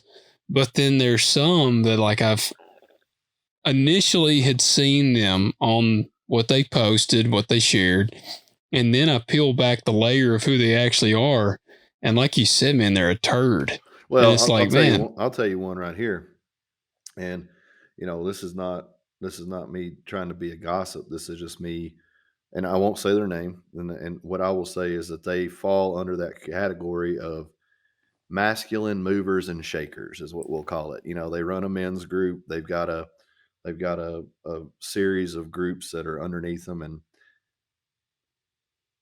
this is what I wrestle with. Okay, so when you got a little kid and you tell them Santa Claus is watching, and they straighten up and they act right, well, Santa Claus, sorry kids, ain't a real thing, but you get the desired result. So I'm sure that this particular individual has influenced men in a positive way. Their message has reached people that have made improvements in their lives. This particular individual that I'm talking about was hosting a party, private party, 8 to 10 people. So I'm invited into this room, and I walk in there, and I'm first met with anything you want to drink is right over here. Okay, that's cool. Sounds like most parties in Vegas. Over there, we got anything that you could want. You got ecstasy, you got Coke, you got whatever you want sitting over there. I was like, all right, cool, whatever. I mean, not my bag, but roll with it. And yeah, I'm just looking around, and he's like, we got some girls coming up in about 2 hours. And this is a guy that stands on the platform of love your wife, love your kids, do right by them, don't do drugs, don't drink alcohol, and it put me in an awkward position because based on the number that sits beside his name on Instagram for a company, it is a desirable connection. yeah. I would have to swallow vomit every time that I shook this person's hand moving forward. I don't have a problem, and I did not have a problem with him individually in that night. Like I left 20 minutes after this event started. Um, and went to a place that was much more my speed, Double Down Saloon. I sat over there and drank Treat Jinx and shot pool. But it just showed me desperate people will follow anyone. And that's what I think happens in a lot of these situations is that people are so lost in their own lives that they're looking for anything to cling to. They're looking for Yeah. anyone to believe in. They're looking for anything to get them out of the depression or the hell that they're living. And if he does that for people, maybe I'm wrong for thinking otherwise, that he shouldn't be able to do the things that he wants. But the inauthenticity of it, plus just the total almost bragging to some of the people that were there, a couple of the guys that were like former members of his group that had started businesses and were starting to get successful. He's like, dude, when you get to this amount of money, this is every night. This is what you can have every night if you want it, And it's like, how fulfilled and happy is that dude? But then Monday morning, what's up, guys? Everybody's happy. Everybody's good. Had a good weekend. Love your wives. Love your kids. And it's just gross. And Yeah. I don't know if that's wrong for me to think that that's gross. I don't know if it's wrong for him to do that, but it just doesn't sit well with me. And that doesn't make me better than, it just makes me Well, different than. the old school mindset that I have, the dude is just wrong. I mean, Well, that's and, just, and that, I mean, if you're asking my personal opinion, yes, I would say that I do not agree with that duality. But yeah. on the scope of right and wrong in the universal standard, I mean, there's assholes that win every day, You and know, if he, it to me, it'd be different if the guy portrayed himself as Dan well, that's Bilzerian or what I was going to whatever. say. I mean, he doesn't have to be deceptive, because people Yep. rally behind Dan Bilzerian just like they rally behind Hugh Hefner. I mean, America loves a playboy. They do. Yeah. They love a guy that they love, a James Bond, a guy who's a little bit mysterious, who has a way with words, a way with women, and a way with money. Like they can almost say, "Man, I'm never going to live this life, but I'm going to root for that guy to live his." Yeah.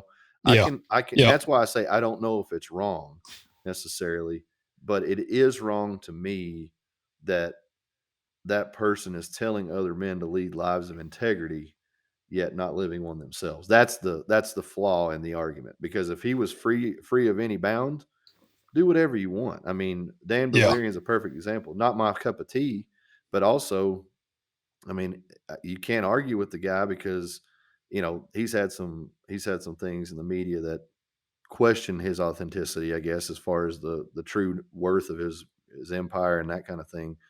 But at the end of the day, he's never said I'm a good guy. He's never said I'm a nice guy. He's never said, I want a single, I want one individual lady. He's just pretty much said, fuck you all, I'm going to Paris, like, or Yeah. wherever he's Yeah. going. But it Yeah. just it's a weird world, man. There's a lot of chameleons out there for sure. Well, one thing I made a note here. Uh, you, it's funny that you're wanting to retract because people don't want you to. I just recently saw where Jack Donovan had asked, like, who is some people that you trust that like have prolific names that have a following? Who are some people that you truly trust? And Brandon Lilly came up multiple times in there, man. So I'm curious, why do you think that people see you as a trustworthy person? Like, I know you, so I know why I trust you. Why do you think some of these people that don't know you, what do you think it is about you that makes people feel like, Brandon Lilly is somebody that would have our best interest in mind? Uh, well, I appreciate you saying that, because I don't trust myself. I mean, that's an honest statement, and I say that in a way that, man, I got demons, I got vices, and they're always nipping at my heels. I am one turn away from finding a bar where I can sit and drown myself in bottles of bourbon. And like, But I know that. But me and you've talked about that. I already knew that. yeah, But you say that. You admit that. You're well, and real about I that. think that's what it is. It's like, it's not a struggle. Like, I don't struggle to drink. I struggle not to have a good time is my problem. Is like, whether that's cooking for people and sitting around a campfire, which is every bit as appealing to me as going into a bar and having Yeah. 8 or 10 people, 15, 20 people having a good time, people singing karaoke and that kind of stuff. So my vice is a good time. I want people to have fun. I want to be around people that are having fun. But on the trustworthy, I think it does come down to that. It's like, man, I have bled to search my soul. I've done ayahuasca, I've done mushrooms, I've done DMT, and maybe that sounds like escapism for some, but man, I literally feel like I have bared my chest 1,000 times to the devil and said, "If you're going to kill me, let's go."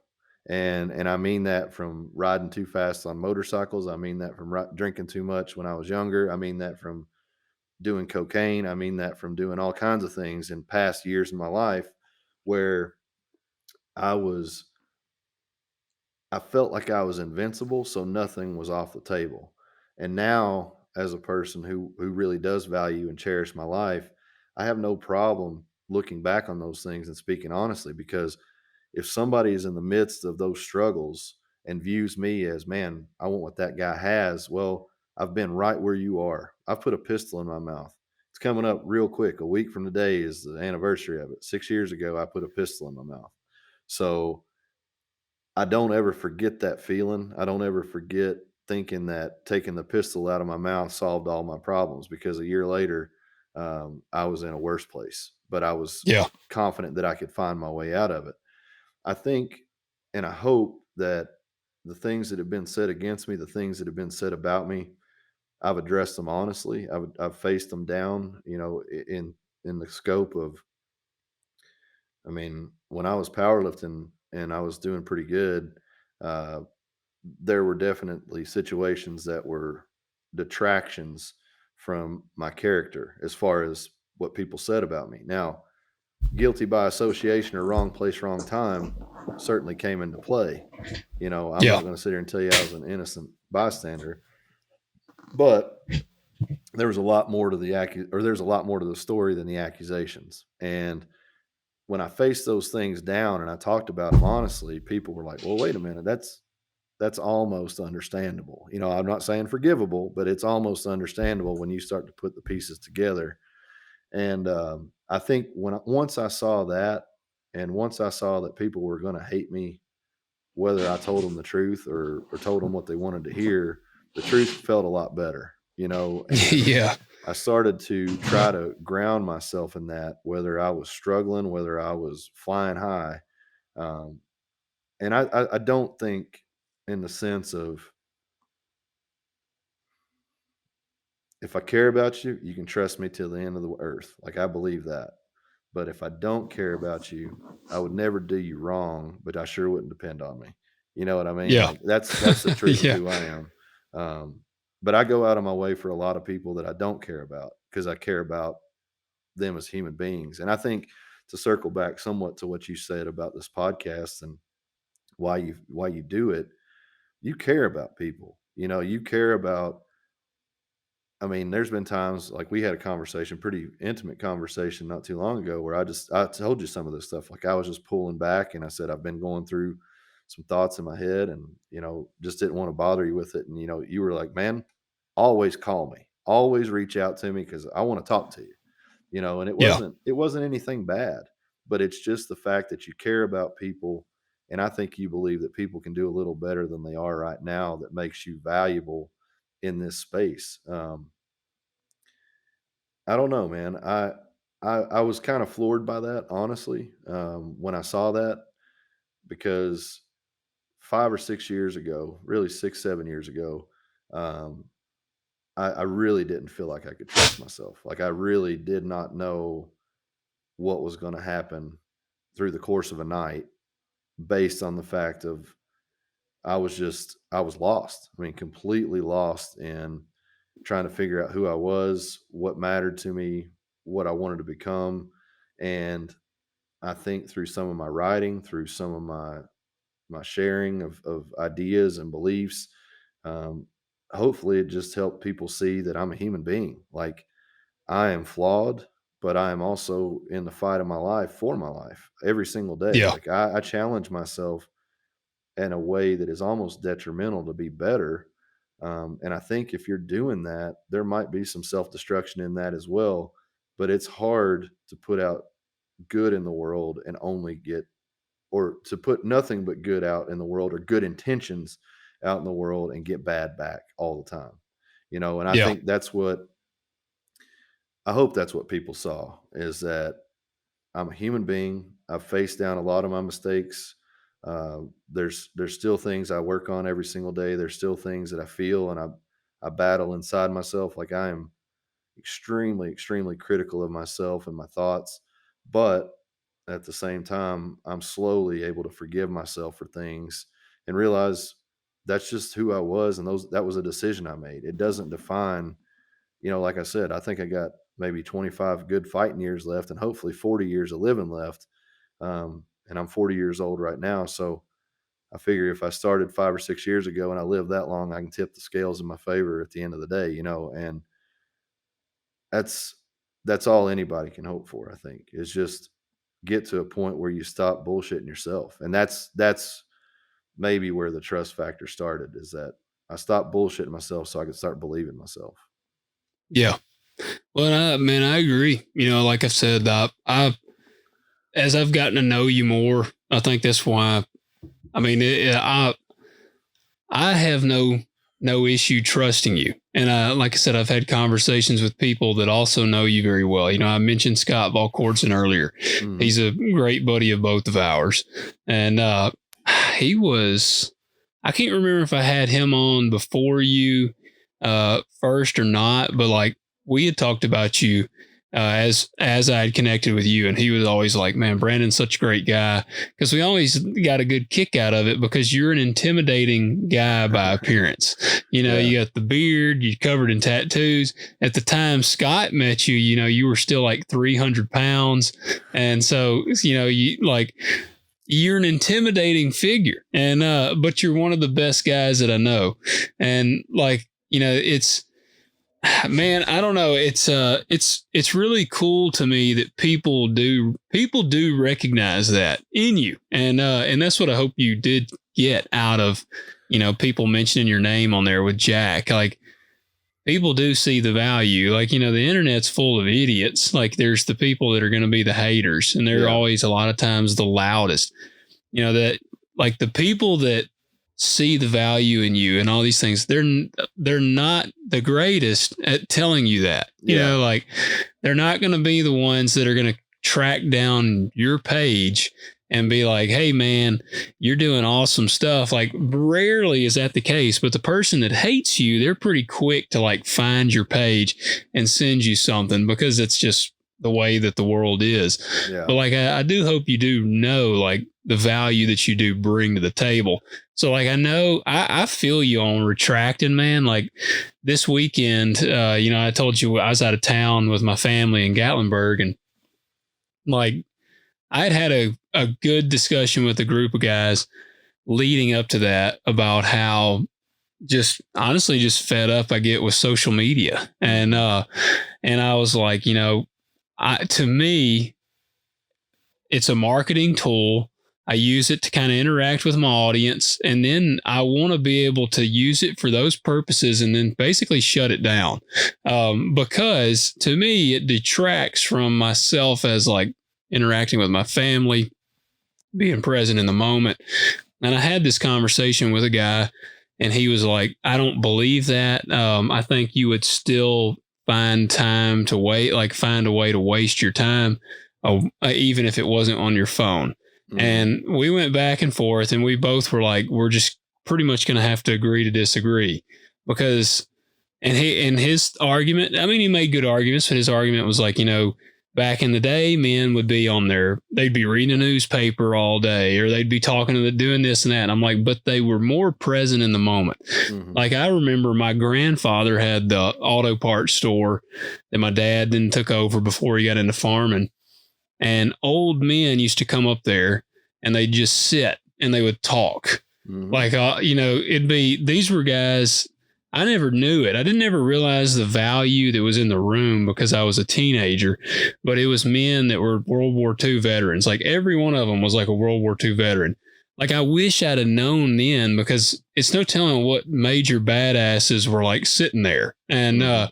I had no idea, because they were like 80-year-old men. To me, they're like Yeah. these frail old men. But, one of these dudes was he probably had like a belt of ammo draped over his shoulder and was shooting a freaking, like, who knows what. I mean, so these were badass men, but they were present. They were conversating. They were having these relationships and building these relationships, and they were in person. Like, me and you became, our friendship really took off when you came here and hung out with me. Like, For we sure. hung out in person. Mhm. Like, there is, social media is cool that you can connect with people that you otherwise would not, but there is still something to face interaction, and like being present with the people. And so, like, that's a long way of going back to like my phone, but I had kept going back and forth with them, and I just basically said, I wish I could pull back from my phone. And they were like, well, then why don't you? And I said, well, then I guess I will. And it Yeah. worked out really well, because we went out of town to Gatlinburg. And I mean, I would get on there, check, like, I think I would get on my Instagram maybe 2 times a day when I was in Gatlinburg. It'd Yep. be like in the morning, I'd check it. And then, like, in the afternoon, I'd check it. The rest of the time, I was playing with my kids. I was hanging out with my family. We were doing stuff. And I mean, I think I told my wife tonight, we were sitting down, we were eating dinner, skillet fried fillets, skillet cooked fillets We for gotta dinner talk tonight. about that too. We do. I made a note. We're gonna mention that for sure. But we were eating dinner, and I told her, I said, I have pulled back on social media some, and I said, man, it is nice. Like, it Yeah. is really nice. Like, I just, not being engulfed in it all the time. Yeah. Well, I think, if you saw a post I made on Peace, Love, and Meat the other day, which I haven't posted on my own personal page since, well, I mean, Peace, Love, and Meat's my personal page. Casey and Yeah. Brandon were involved with it. And, Brandon had mentioned that he just kind of felt like, he didn't know where to put the posts or how to fit the posts in with the theme. And Casey's just busy as hell growing tactic calories. So it wasn't a negative thing. It just kind of it evolved to what it is, which that is a page that I view as people that have followed my journey as a man and as a thinker and as a writer more than, this guy was a power lifter. And the Brandon Yeah. Lilly 3 page still has value. It still attracts a following, and I have a lot of communication through there. But, if I was, and not to pat myself on the back, but if I was chasing, likes and comments and stuff, I would post to that page constantly. But I like posting to a smaller audience because I feel like, man, I had 1,000 likes on a post and I have 7,000 followers. It's like, that's a pretty cool thing when 10% of the people that are following you are engaged at a level of, you know, I feel like the number there is more indicative of people that I would truly sit down and maybe enjoy a conversation with, or Yeah.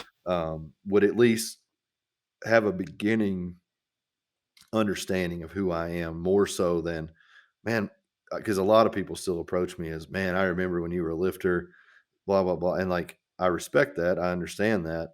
But when somebody comes up to me and they're like, man, you wrote something that really I thought was awesome, or, something about my travel or the cooking that I do, dude, the coolest thing for me is when I see people share like cooking food, and Yeah. because that is something, I don't care who you are, what your financial ability is. If you have a girlfriend or you have a brother or a father or a mother or somebody, go buy a ribeye, cook that thing perfectly, serve up some cheap ass vegetables, baked or however you do them. I guarantee those people will have the time of their lives from your hand, Yeah. and that's what I love so much about the peace, love, and meat concept is because for me, I'm constantly seeking peace within myself. Like it is, I am the fucking storm in my own life, and I say that somewhat with calm seas at the moment, but I found a lot of that through loving the simple things. And the simplest thing that I started to fall in love with was cooking for people and sharing Yeah. that and being able to, because I feel like when you go to a restaurant, it's so easy to do and it's so commonplace that people, you can forget that you're on a date, or that you can forget that you're doing something that should be special. So the phones come out and the conversation dwindles. But for some reason, man, if you put food on the table for people, might not be all, but the majority of people will sit around, and I love to make a situation where it is meat on a cutting board. There's no forks, there's no plates. There's a situation where you're going to have to eat with your hands. You Yeah. by default, you don't want to touch your screen. Um, but I really do think that the quality of life that has been bestowed upon me for cooking for people that I love is probably one of the best healing medicines that I've known. So when I see people getting outside of their comfort zone and cooking food, or they'll share a post about it, or they'll share something I say, I hope that people are thinking. And I think I think about thinking in regards to that. I think that's something that is extremely lost, is critical thought in this day and age.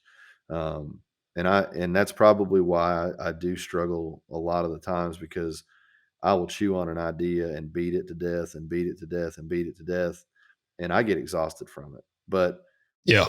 a lot of times when I say something, even if it's wrong or even if it's misguided, I'm willing to hear that. I'm willing to hear that I'm not right. This is just my ill-informed opinion at this point. But through that page, I've gotten some of the best messages of my life from total strangers, just about little things that are probably inconsequential to most, but oh shit, we lost power or something. But anyway, um, we had that It's that alien ghost switch. coming Remember, we had back. that ghost switch a minute ago. But nevertheless, man, I'm not trying to reach a million people. If 100 people show up to the party, that's who I want to talk to. I don't want to talk to 100,000 strangers. I'm Yeah. more interested in a committed audience that maybe there's some back and forth with. And if anybody's listening to this, I wish there was more of it on Peace, Love, and Meat, because when it does happen, it's usually awesome. Like the conversations that are sparked or the questions that are asked are great. But I had a guy tell me one time, he said, "Man," he said, "I think you're too smart." And I don't like that statement, because I'm not. But he said, "You kind of form the opinion in a way that there's really no argument or retort to it."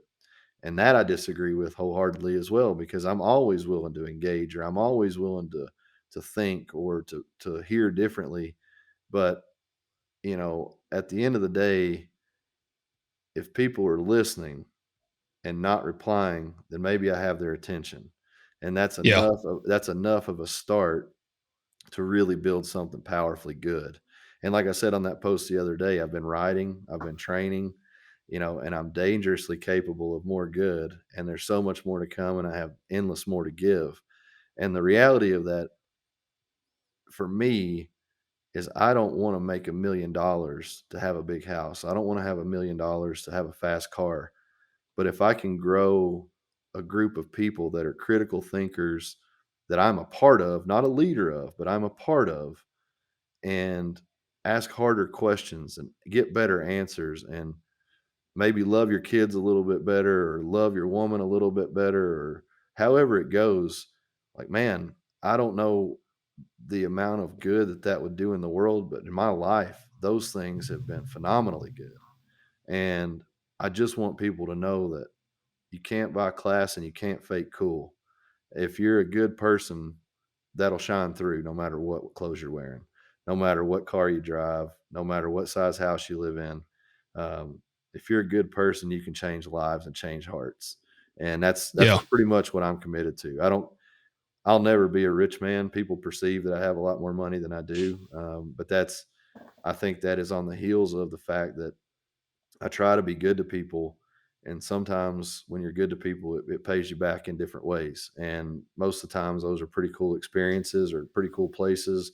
I mean, even like yourself, I don't think I've ever even really fully encompassed the appreciation that I had to not only come to your house and spend time with you and your family, which I take deeply personal, but to be on your land that you've cultivated, and you've kept deer on the land, and you've done the right thing so that you have a nice deer population, and then to kill that deer, harvest the meat, and feed my family. And I've fed friends, and like I don't know very many friends that have given me that. Like it's something that I can't put a dollar amount on. So that didn't come from you trying to impress me or you trying to win favor with me. It came from the fact that we had a good relationship.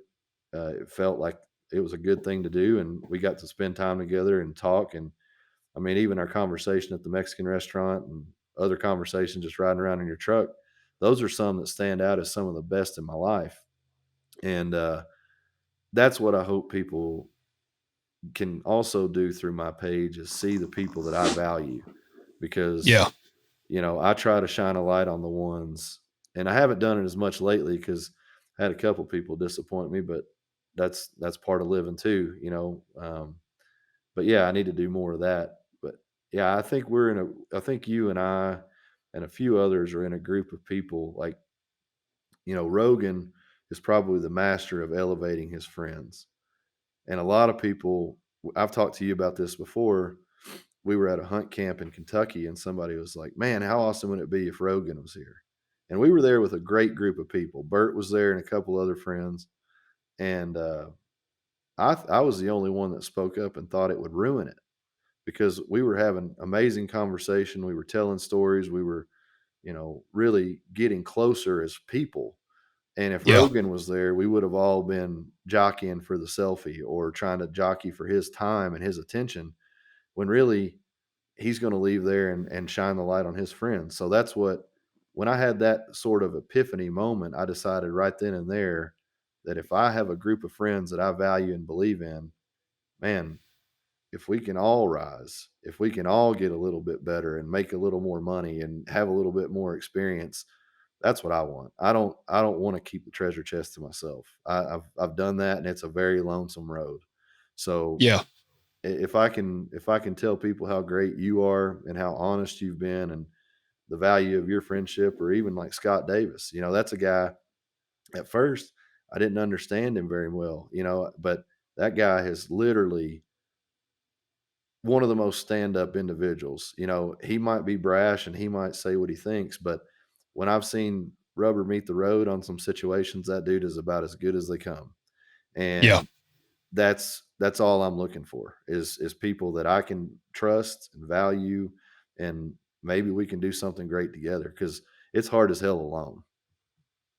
Yeah.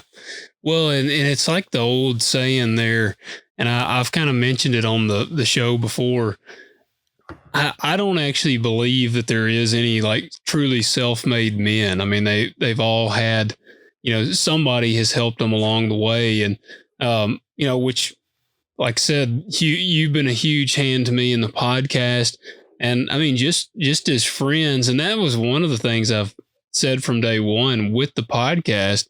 For me, it was kind of I mean, I did it in a lot of ways selfishly, because I wanted to make friends with a lot of cool people.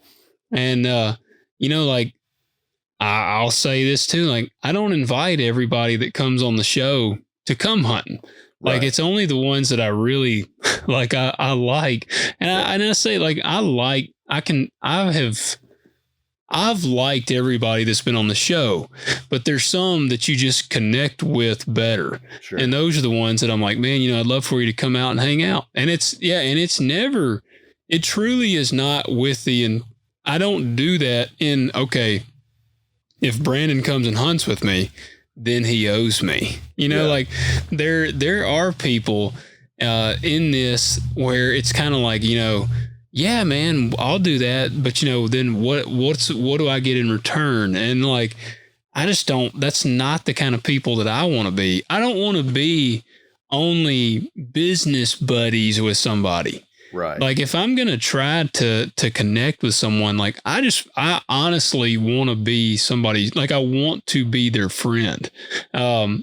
That's what I think I told you that one time. Like it's almost to me, I almost consider the podcast episode unsuccessful if I don't spark a friendship from that episode. Like with the guest. If it goes to the point where we do the episode and I have no more interaction with the guest, that usually bums me out.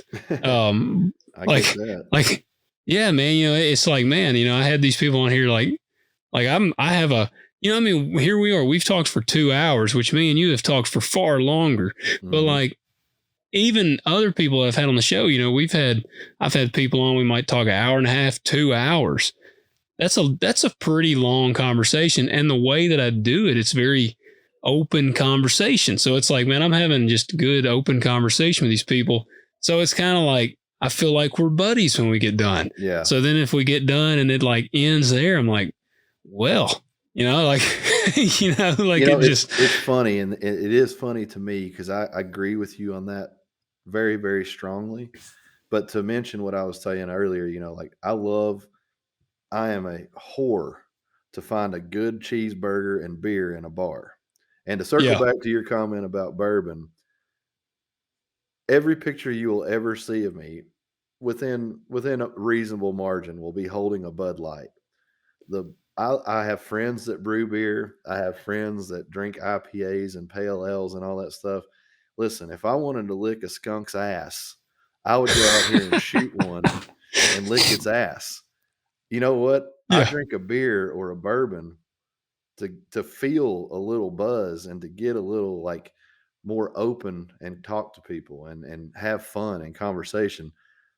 I go to places and I'm like, "Can I have a Bud Light?" And they're like, "Well, we don't have that." And it's like, "What do you have?" And they're like, "Well, this is like Bud Light." Fuck no, it's not like Bud Light. It is not. So I'm definitely capable of. I like Guinness and I like Sam Adams and I like some Reds and that kind of stuff. But well, now I got a bone to pick with you over that real quick. okay, All right, you got to kick the Bud Light. why? They're because man, they're anti corn syrup. They're against the farmers. You got Oh, to that's right. start drinking They're all some. rice. Listen, Yeah, you got to I'm go not to married some. to it. I just want to be like I'll drink Miller Lite, Coors Light, whatever. There you go. I was I gonna don't. say, Miller Lite. My dad has been a Bud Light, Budweiser guy all his life, and they did the like anti corn thing, Yeah. and he drinks like Miller Lite now. I mean, Nice. I don't think he drinks Bud Light at all anymore. Like it really shocked me that Yeah. he was that dedicated to it. But Well, out of respect for so you, I'm switching. But yeah, the principle will be the same. I'm gonna drink some shitty beer just because. Uh, but anyway, I am a whore for finding a bar where I can have a burger, have a beer, and sit down and talk to a total stranger for an hour or yeah, two, and literally walk away never ever expecting to talk to that person again. This is a different kind of intimacy to me where it's like there's an invitation sent, there's a conversation about the conversation that will be had, and then yeah, somebody just ghosts you or somebody just doesn't even share that they were on your show. I mean, what a piece of shit. But there are some people that are out there that are low down pieces of shit. And yeah, but yeah, man, I think I definitely resonate with that for sure because I've had some people that I fully expected to really be a great conversation, and 10 minutes into it, I'm like, God, is this dude ever going to stop talking? Because this is too long at 10 minutes, And that's when the podcast thing took a weird turn for me. In that I, and one of the things I've told you is like, man, you've got some really great people on here, and I think as you grow, the people will find you, the right people will find you, and I don't know if, and this just comes from an observation in marketing, but when somebody is constantly bombarding people with buy what I say or do what I do, that kind of thing, I don't think they have as much draw for somebody to click and listen to your podcast as if somebody that people really believe in and rally behind is on your show. Like yeah, Ed, for example, Ed's manifesto. That dude shares a lot of interesting things, a lot of informative things, a lot of curious things, a lot of things I sure as hell don't understand. But at the same time, his following is very loyal. And you mentioned that you got a lot of viewers and a lot of follow up on that. And that's what Yeah. I'm thinking is like, that's the kind of people that I would like to see, not necessarily more from for you, but more in general get places on podcasts. Because what we got right now in so many directions, we have this vacuum of people that are talking, like David Goggins and Joe Rogan, even to some extent. Like, how many great podcasts are not listened to because people only gravitate towards those type of people because they're constantly in that pool of names that's Yep. circulated, like even Jocko or a Tim Kennedy, or these are all fine people and I listen to their podcasts at different times myself. But I have personally tried to limit myself on listening to those singularly. Like, I try to find smaller podcasts, try to look at people that are just doing cool stuff and figuring out different angles to be successful in a fish full of sea, or a fish full of Yeah. sea, or a sea full of fish. How I mean, it's getting late here, and I'm drinking Coke Zero, so I guess I'm getting twisted. But the podcast realm is hyper saturated. So I think when you can have those honest connections and it comes through, man, you do a really good job of that. And the episodes, I've just seen you grow, and I think it's important at 100 episodes in to really recognize. I haven't listened to all of them, but I've listened to a lot of them, and the interviewer and the conversation, and I won't even call you an interviewer, the conversationalist that you are now versus in the beginning, I think is vastly improved. And I think, man, if you see this through to 500 episodes or 1,000 episodes, I don't think you're going to lack for listeners at all. I think you stick to the point. You have principles, you have a vision, and you really do make an interesting conversation. So, um, I can't see this being anything but successful for you. And even on a personal level, I think you'll gain more from it in that sense. And if you had Schwarzenegger on here, that might be a great conversation. And it's probably a good notch on your belt to say I did that, but he's probably not going to think about you, like, and Yeah. and I just say Yeah. that honestly because he's got 20 million people to think about or whatever that are making Yeah. him money. You know, it's a hard road, man, but it seems to be that you're navigating your way, and I like that you're willing to take chances and to kind of divert back to a point that we wanted to talk about. I know that you can also kind of be the person that once you make up your mind's made up. As much as you can change your mind. And I know you were a big grill guy on steaks, but Yeah. you have come to the dark side. You have come to the iron that is cast. Dude, dude, What was the what you was the know, what was the pivot point? Like, what made you say tonight's the night I'm going to cook a cast iron steak? well, I've always loved the cast iron skillet because actually, when I moved into this, I live in my grandparents' house. You've been there. It's an older place, and my grandmother had a cast iron skillet, and I didn't know anything about it. I'll tell you a sin that I made before I was married. I washed it with soap because I didn't know anything about them, and Season that shit. dude, yeah. Oh yeah, my grandmother was like, I'm sure she was rolling over in her grave. But man, I would cook different things in there. I never had cooked a steak in it. Yeah. But I started using it for like bacon and all these and different little, like I think I cooked some chicken and different stuff in there. And I don't wash it with soap anymore. I actually wash it with salt. Yeah. Like I scrub it out with some salt and then I put some oil on it, keep it oiled up and like get it hot and put oil on it. So I've been constantly seasoning it. Well, dude, my dad has been raving about skillet cooking steaks. Yep. And he had been telling me that for a while. And I tried it one time, but I didn't try it in my cast iron skillet. And I also did not have the skillet that I used hot enough because you got to Sure. get it freaking super hot. And Yep. so, man, I don't remember. I actually did it right the first time a couple weeks ago. Yep. I bought some fillets and I watched the glorious YouTube, man. I got on YouTube and I found a dude cooking some fillets, similar thickness, and he showed how he did it. It sounded awesome. It looked delicious.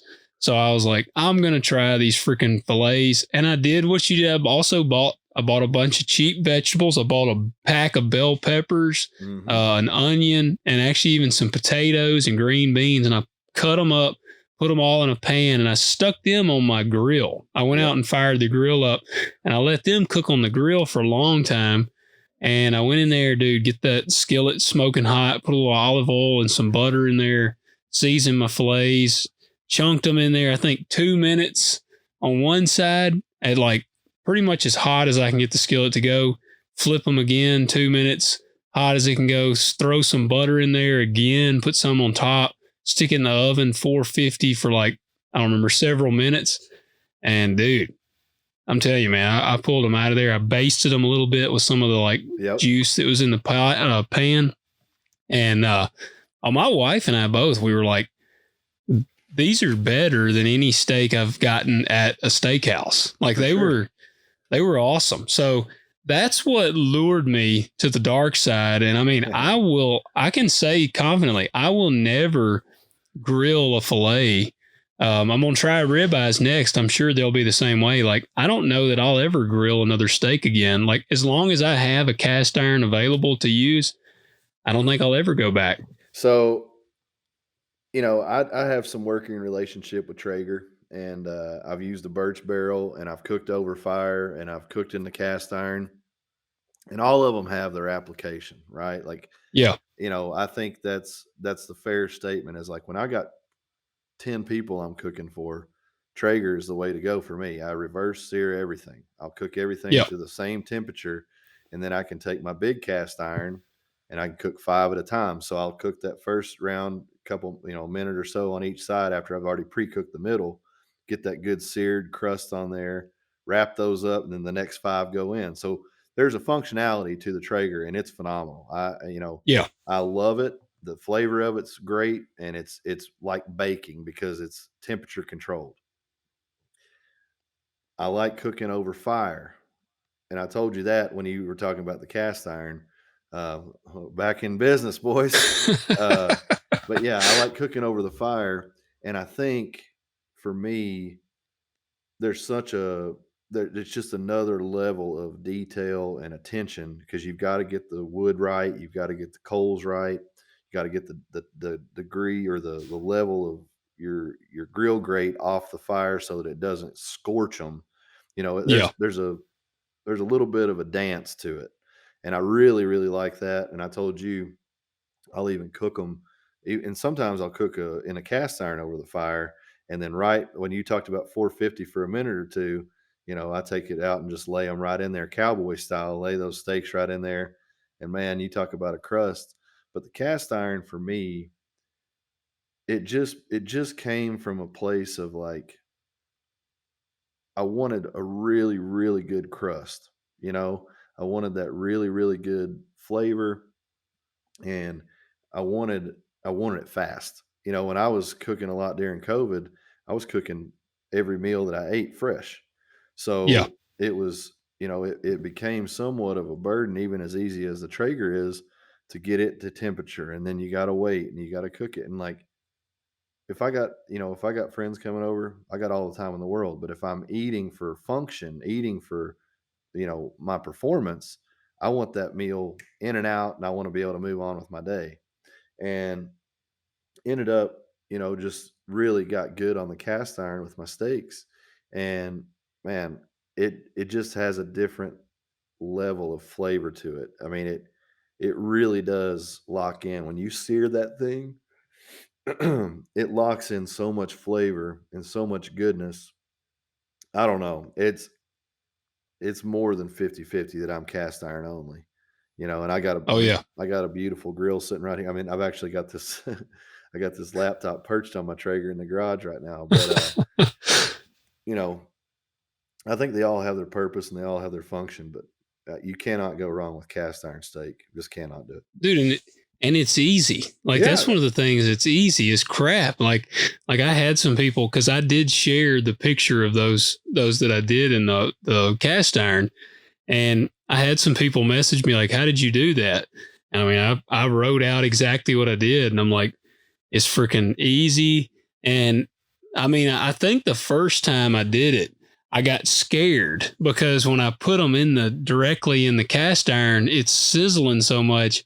I was like, it's burning the hell out of these steaks. Like Yeah. that's what I kept thinking. But you gotta get over that. Like you Yep. gotta just let it ride because Well, it's not. for example, I cooked a cowboy ribeye tonight, bone in, and you know, I did it in the cast iron. I posted it on my Instagram. You can see it on Peace, Love, and Meat. But I went 4 minutes aside. It was a big, thick piece, and plus the bone. You got to factor Yeah, that in. But I cooked it 4 minutes aside, and then I did another minute where I flipped it back on the other, and then I did another minute, and then I took it off the heat and I melted some butter and just kind of spooned it over for about 30 or 45 seconds. Put it in yeah, aluminum foil, let it sit for like 6 or 8 minutes, and dude, it was so unbelievably good. Like just salt and pepper. Like that's it. That's all I yeah, put on it. I didn't put anything else. And that's the other thing that you with the Traeger, you get that wood smoke, which is a definite man. What is that? It's really, really good. It's different. But if you season your cast iron right and you don't wash it with Dawn or anything that's stripping that flavoring out of it, you really do find yourself starting to get a flavor that you're like, "What is that?" And you can't put yeah. your finger on it. And I'll tell you something really cool. It's right down your way. There's a burger place in Memphis that has never fully changed the oil in over 100 years. Dyers. Yeah.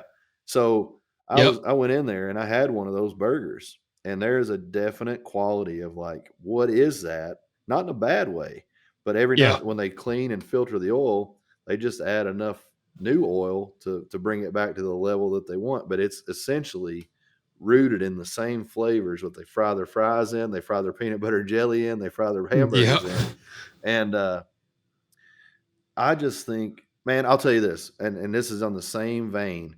So when I was in Argentina, to kind of come full circle on that, they have this thing they call mate. It's a tea, and they have a special cup for it, and they got a special straw. It's a whole shindig of its own thing.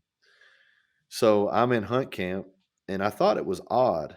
I asked 3 guys about it, and I mean, these are guys like, "Hey, man, what are you drinking?" "Oh, I got a beer. Here, get one out of the fridge. Let me get you a beer." Or, "What are you drinking?" "I got some wine here. Let me get you some wine."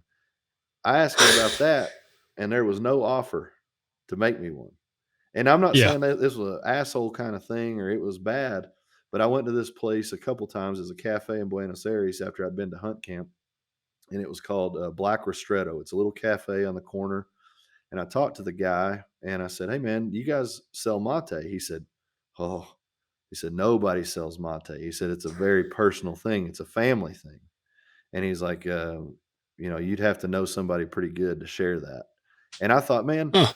in a world where people will sell their fucking kids to pedophiles and they Yeah. don't even sell their tea, that's the kind of thing that what we're talking, and I mean, not to make light of people selling their kids and referencing that to tea, but just the extreme that people will go to whore themselves out for $1.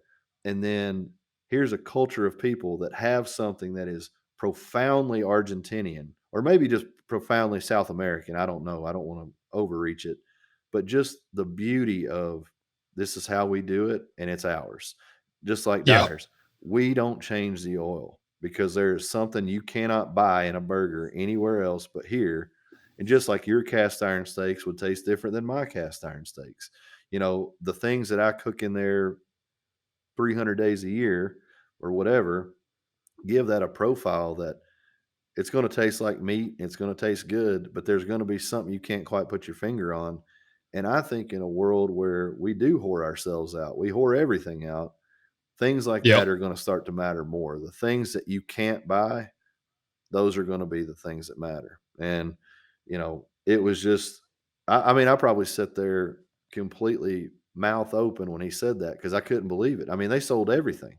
Yeah. every kind of drink, every kind of coffee, every kind of tea. And I ended up having a fantastic tea, but it wasn't a mate. And it was weird when you were at a hunt camp where they would literally, if you wanted eggs at 4 o'clock in the morning, they'd cook you eggs at 4 o'clock in the morning. They'd do anything you ask. But I kept kind of nudging around trying to get a cup of that mate, and they wouldn't do it. But Yeah. after I learned that they take it so personally, I thought that was really fucking cool. Yeah. So Yeah. Well, dude, you know what? I think that's a good spot I do here too. to close this one is treat yourself like the mate, man. Don't just sell out don't be selling out to everything. That's the people today.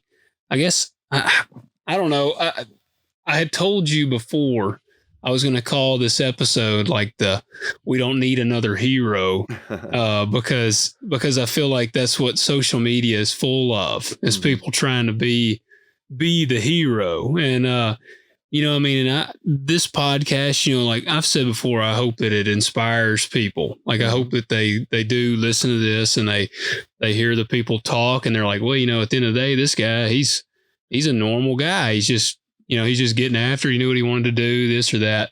But like, I'm not gonna put up a thing of me getting up at 4:30 in the morning, because I don't get up at 4:30 in the morning most of the time. Like if I get up at 4:30 in the morning, I'm like, why am I up at 4:30 in the morning? Like you I reserve that for don't. deer season. Yes, yeah. Like I don't do that. Like I rarely get up that early. I mean, I get up at a decent time to go to work and do my thing, but I'm not going to pretend like I do, and I say 4:30. I'm not like saying, I don't know if Jocko, I'm not referencing Jocko per se.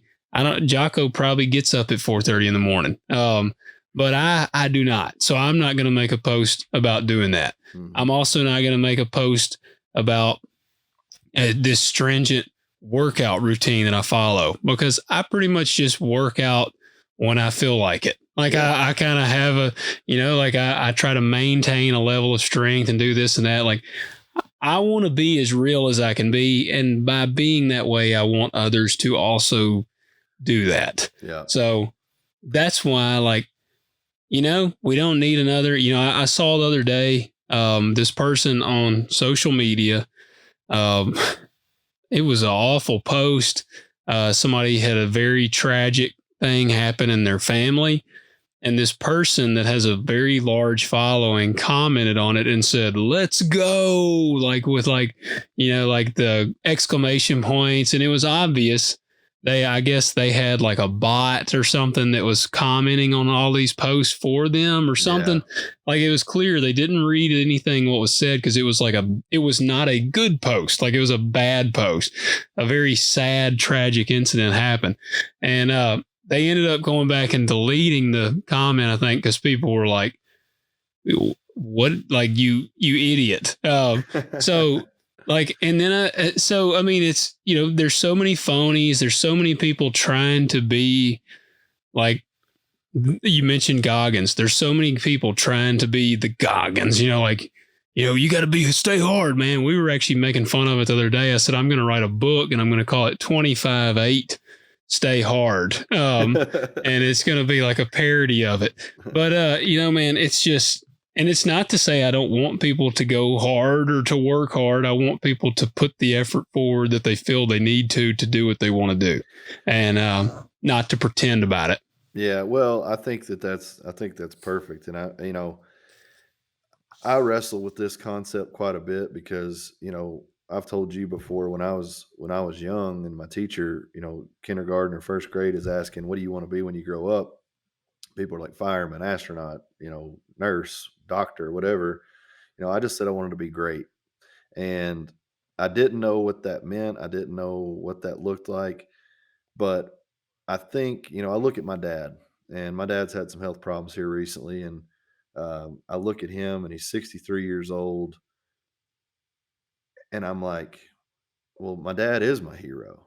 Like he is a man that raised 3 boys, and I raised enough hell for 4 boys myself. But he put a roof over our heads. I didn't always understand the way he did things. I didn't always understand why he did things, but he loved my mom. He was honest and faithful and good to her. Probably, I mean, loves her like she hung the moon, and I don't know at the end of the day if my dad had $5 million in the bank if he'd be any better off. He's Yeah. got a life, he's raised a family, he's done things right, and I think I just I don't know. There's something about men like my dad that are just they're not common. They're not common at all. That's a terrible thing to say, but they do uncommon good with common traits, and I think the best thing that you can be is honest with who you are, and that will start the trend of making your life better in a way that money won't matter, car won't matter, house won't matter. People will value you for who you are. And when you try to Yeah. be somebody else, when your motivation comes because somebody else is screaming at you or this, that, and the other, I would tell you that you're not doing the thing that you need to do. And to go back to the 4:30 thing, man, I did it. I literally got up to 4:30 for over a year, trying to. And this is part of my struggle was I was one of those guys that was, I'd been a world champion powerlifter. I'd done all that, but on the heels of it, I was extremely lost. So I Yeah. was trying to find that thing that fit and felt like, okay, this is who I am. So I did the 4:30 thing, and all it made me was tired. Like my Yeah. natural inclination, and I mean, think about the math on this. My life requires that I'm up till 10 or 11, period. Like just because I've got a kid, I've got responsibilities, I've got people that I communicate with, I've got work to do. So 10, earliest, 11 at the, midpoint, was the earliest I was getting in the bed. Well, getting up at 4:30, you're looking at 5, maybe 5.5 hours of sleep if you're lucky. And after a year of that, I was debilitated. Yeah. I was not happier, I was not stronger, I was not faster, I was not making more money, and I said to myself, "Well, what would you do if nobody told you that's what you had to do?" And I looked at what I like to do, which is I like to be up around 7:30 in the morning.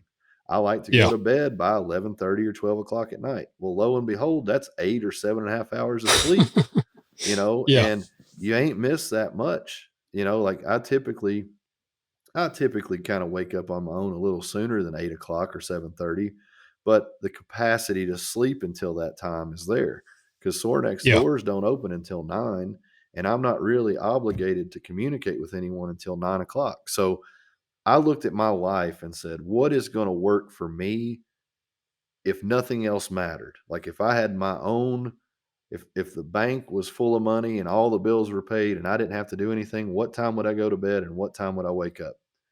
And then I just decided to bust my ass in the hour in between the hours of when I woke up and when I went to bed. I Yeah. don't have any belief that your life will be improved if you get up at 4:30.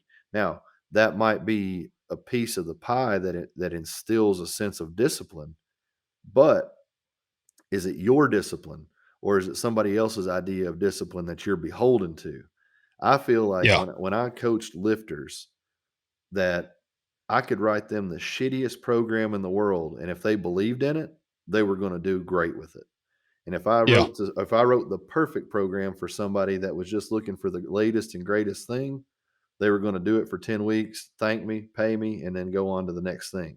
So, Yeah. I encourage people to look at themselves honestly. What do I want?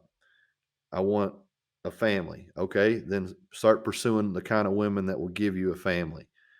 If you want to go out and sow your oats and stick your dick in anything with a pussy, then go ahead and do that too. But be honest about it. Be honest with Yeah. why you're doing it. Don't commit to things that are against what you are. And I mean, like I said, when I was in Argentina, I drank wine at every meal and I had, the time of my life. But it was almost that when in Rome kind of situation. I came home, I have a glass of wine every night with dinner. That's it. Like it's Yeah. not to excess, it's not to an extreme, but at the same time, it's like that's what I want to do. I'm 40 years old. I'm not judged on my performance anymore. I'm not judged on my physique anymore. To some degree, I share those things, but part of my training revolves around the ability to enjoy the food that I eat and enjoy the wine that I drink. Just like you have that glass of bourbon 3 or 4 nights a Yeah. week. It allows you, the work that you do allows you to enjoy that. And I think if you deprived yourself of that fundamental thing that makes me feel better. Like, it makes me feel happier to know that I can go to this. It's not just about putting alcohol in your system. It's about going to the store and selecting a bourbon and maybe getting excited because you see one that you've been waiting to be on the shelf and you find it. So, and that's very much how I view red wine. Like, I like Yeah. to go to a store. I love the labels on them. I love to read about the vineyards. I love to read about the history. Um, and it's more than just putting alcohol into my veins. It is something that I'm curious about. It's something that I'm interested in. That's why I don't drink beer when I'm at home. It's like I don't give a shit about Bud Light's history. I don't give a shit about Bud Light's production process. I do now. Fuck them. But Yep. You uh, damn right. but I think if people would really just look at people that are doing those things and say, okay, all he's really doing is setting a time parameter for sleep. And he goes Yeah. to bed at 8:30 and gets up at 4:30. Well, I need to set a time parameter. Don't look at the finite details of what people are doing. Look at the outline of what people are doing. He has a deadline for sleep and he has a deadline to wake up. He does these things in the first 2 hours of his day, and then he goes on about and does other things. And if you can try to make your natural inclinations and your natural interests, not self deprecating things, you have to fight those, but like the things that really matter to you and you can quantify their value to you, if you can commit to those things, I think your life intrinsically and immediately will start to get better. Yeah. I agree, man. And it's funny. I was fortunate, I guess, man, back when I was like 18 or 19. And I mean, I had my stint with an agent and was trying the movie realm. And I went to Franklin, Tennessee, and there was this chick. She was a casting director for a pretty, I mean, CMT and a lot of the major things at the time. She had cast like a movie Country Strong or something, kind of worked with some big names. And it was this little acting class, and I was by no means like walking in there like Brad Pitt, but like I would try my best, but I was the same guy that I always am, where I'm friendly to everybody because like I said earlier, I genuinely want to be friends with people. Mm-hmm. And so, I mean, these were people. I mean, I'm kind of a redneck at my core in a lot of ways. I mean, I don't hide that. I love straight pipes on my vehicles, loud trucks, and like I don't mind it. I like seeing a little black smoke blow out when I get on the pedal. But but I can be friends with anyone. Mm-hmm. Like I don't. As long as you're respectful to me, I'm going to be respectful and nice to you. I'm going to be nice to you, even if you're disrespectful to me, in hopes that maybe my being nice will make you then become respectful to me. But if you just keep on that way, then I'm going to just cut ties. Mm-hmm. But so I was at this thing, and again, I'm not like, it ain't like I'm blowing their socks off as an actor, but this woman that was leading it, and like I said, she's dealt with some big names, so it made a lasting impression with me. She actually stopped the class. And she said, Logan, she pointed me out. And I don't say this tooting my own horn. Maybe I do toot my own horn a little bit by saying this. I don't know. But it was something that it has stuck with me for years. She said, Logan, never change who you are. Mm-hmm. She said, because your personality alone will take you far. Mm-hmm. And I didn't really understand, like, what she meant a lot. I was 18 years old, 18, 19. And I didn't necessarily understand it until I kind of got more into the world and met more people and stuff, and realized one, like, just like you said earlier, man, being good to people is the way I believe. The old saying, the nice guys finish last. That's what they always say. And maybe so. Maybe I might cross the line later, but I think I'll feel pretty good Mm-hmm. when I cross that line. And so I don't know, man. It's I do think that, and I don't say be a Dudley Do Right, but I do believe that you need to do what's right when nobody's watching. Like that's kind of my motto, and I just believe in that and being good to people. And I mean, me and you, it's funny. Like we're become very close friends. We contrast in many ways. I mean, you know, if me and you walked into a place, I ain't got a single tattoo on me, and you got plenty to make up for what I lack. And like so, it's we're opposites in areas, but we're extremely similar Mm-hmm. at a lot of our core in a lot of ways. And so man, I don't know, like there's kind of this, you've talked about that outlaw side in you, Mm-hmm. but man, at the end of the day, man, you're a good dude. Whether you want to know it or not, you're a good dude. And so I do, man. I encourage people. You can be you can be successful. You can be doing stuff and still be a good dude. Like you don't have to sell your integrity and sell your soul to be a good dude. I gotta tell a funny story on Brandon real quick.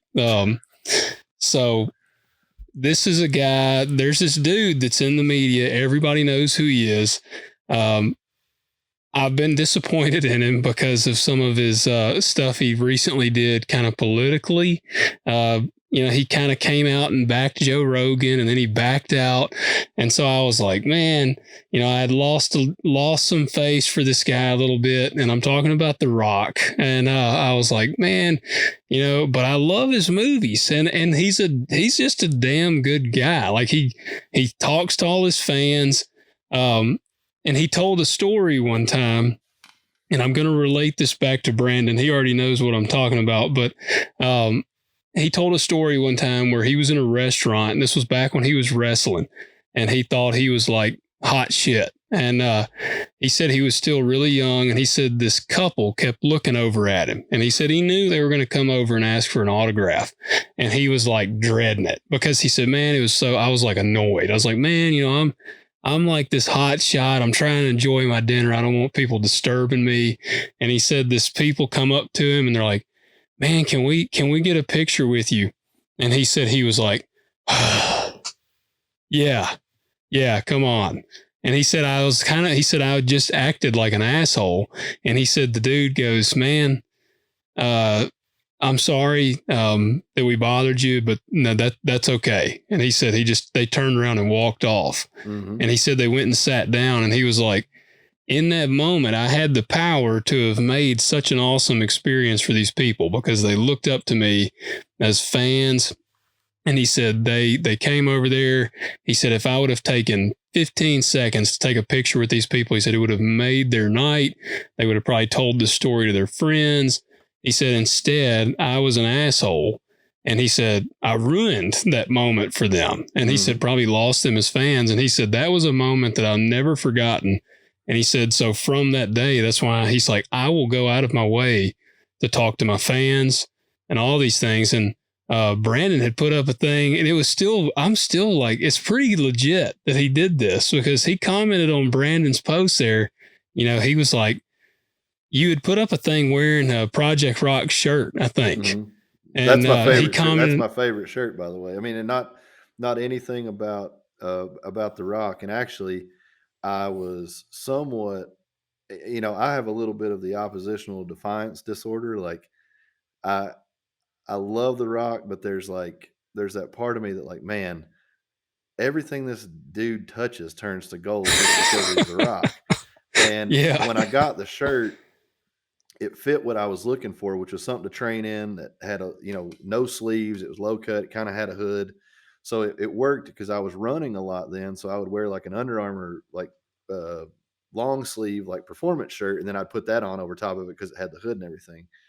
But it yeah, became one of my favorite shirts. And dude, I've taken that shirt around the world, and I've even looked to buy a second one because I'm afraid I'll lose it or something. Hell, they're like $80, $90 on freaking eBay because people covet them, I guess. But yeah, but yeah, dude, when he posted on there, I'll tell you that was like a turning point in some ways. Not because it was him, but it was like you never know who's looking. Yeah. It was appreciated that it was him, and it could have been his assistant or it could have been anything, but I don't know how in the hell they found it. You know what I mean? Yeah. Because I didn't tag The Rock, I didn't tag Under Armour, I didn't tag anything. It was like I might have just shown up in that guy's feed for some reason, and he was like, "Hey man, love the support of the shirt." And it's like, okay, well, and I'll tell you a story too that goes back to this. I got a Jesse James firearm pistol, and this was first generation on the heels of one of my friends getting one and recommending the service. So I called and I left a message, and about 10 minutes later, I get a call back from what says, number withheld or block number or whatever. For some reason, I in a million years don't answer phones like that, or calls like that. Yeah. But I answered it, and he was like, "Hey, is this Brandon? This is Jesse." And he's like, "I'd like to talk to you about your gun." Because on the message it said, "If you're interested in a gun, tell us what you're looking for." And I'd kind of relayed some of my story. I'd had my injury at that point and whatever. And this guy's talking to me about breaking his back and having bad knees and all this other stuff. And and it goes just back to decency and being who you are. Like I wasn't saying like, "Man, I love your guns. Like I'm willing to Yeah. spend any amount of money." Dude, I sold 7 guns to afford that one. Like I sold Yeah. 7 guns that I didn't shoot to get that one. But the fact of the matter is, this guy called me and that was a question I asked him. I said, "Man," I said, "you've got a clientele like no other. You build multi-$100,000 bikes. Like, why are you calling me over a $5,000 or $6,000 pistol?" He said, "Because my name's on it." And dude, that stuck with me so like it was just like getting kicked in the dick. I mean, it really is all we are is all we are. Like Yeah. that shirt doesn't sell in any store unless it's got that Rock logo on it. You know what I mean? Like, so for him to recognize that and to appreciate somebody wearing it and like, it didn't make me feel any kind of like, oh my God, The Rock's my friend. But it was just a thing to be like, one, you never know who's watching. And two, you never know what opportunities waiting around the corner because, he commented about the meal I fixed too, so it was like, Yeah. if he comes back for that or hell it could benefit Sornex somewhere down the road. And that's the way honestly so many of my networking relationships have begun, was just weird. You turn the corner and it's like you shouldn't meet this person but you do somehow, and you have a 2-minute conversation and that turns into, "Well, I'll call you sometime." "Okay, yeah, sure, right." And they call you, and they do. Yeah. So not that I expect anything from that, but it was just that subtle reminder of like, okay, maybe this is one of those green lights that Matthew McConaughey talks about. Like you're on the right path, and this is Yeah. proof that you're doing something. So yeah, I mean, I certainly said I've retracted some, but I found the right voice that I'm writing again, because for 2 years I couldn't write. After Terrence died, I really went blank on a lot of my writing stuff. But I've started writing again, and I think that I can share myself in a way that doesn't make me feel like I have to check every comment. I have to go back and check how many likes or any of that stuff. I can share what I feel. I can share what I'm doing, and I can make it more of a catalog of my existence rather than a pursuit of a following. You know, Yeah. so Yep. Well, there you go, man. Guys, uh, be good. Be good to people. One, you never know the impact. You never know who you might encounter, and just do the right thing, man. Where do you want people to follow you, Brandon? I would say, just based on this conversation, you can follow me at Brandon Lilly 3, Lilly, the number 3. But I would encourage you to follow Peace, Love, and Meat. That is more current and more in tune with who I am, what I'm doing, what I'm thinking. And I do have some direction for that in the coming months, as far as getting a little bit more detailed with some things. But it's taken me a long time. I've talked to Logan about this a lot. Like I just felt like I was kind of circling the drain as far as what to do or what to say. But, um, you know, 2 years is nothing if I can piece it together and get it right when I start going with it. And I feel like I've filled some journals recently. I had to buy a couple new journals because I burned through some others, and Heck yeah. that was a really good feeling. And what I'm doing now is somewhat, when I make those posts, is I'm going back through journals and looking at points of low points and high points, and what was I thinking, what was I saying, what was I feeling, and that gives me the energy to be like, no, you have come a long way Yeah. from this. You have improved from these days, or you've so it is a voice of confidence in the fact that I'm still here. I'm still capable, because when you're a high level athlete, or you're basically rewarded for your physical skill, when you're just an average guy like everybody else to some degree, um, it left me looking. And Yeah. to really be able to sit here and say, I don't have to be anything more than a regular guy, but I do have pursuits and interests that might be of value to other people. I want to share that in a way that maybe somebody will get on an airplane for the first time, somebody will cook a steak in any way for the first time, or somebody might treat their girlfriend or their boyfriend or their kids or somebody a little bit better, because I do believe love is the answer. I do believe that love will heal all wounds, and I do believe that we're all capable of much more than we ever give ourselves credit. So that's what I'm trying to share. Heck yeah, man. Well, there you go, guys. I hope y'all have enjoyed this. I appreciate everybody that's been along the ride. Like I said, number 100, and can't wait to get another 100 episodes in the books. There, have to see where it goes. But Brandon, again, man, thank you for joining me. Thank you for all the help you've given me throughout the years, the friendship and everything. Like I said, I knew the episode was a success when we continued the friendship. That's For sure, what it man. was all about. So I appreciate you more than you know. Well, congrats, man. This is a milestone, and I've been there when you were questioning it, wondering what was next and what you were going to do, and you stayed committed to it. So I'm proud of you. I love you. I think you're one of the best, man. So keep it rocking. I appreciate it. Thank you, brother. I love you too, man. All right, guys, y'all go check this one out. Or I hope you enjoy it. Obviously, if you're listening here, you've already checked it out, but appreciate you guys listening, and ask if you're watching it on YouTube, hit the like, hit the subscribe, share it with your friends. And thanks for going along the ride with us. And I hope you guys have a good one.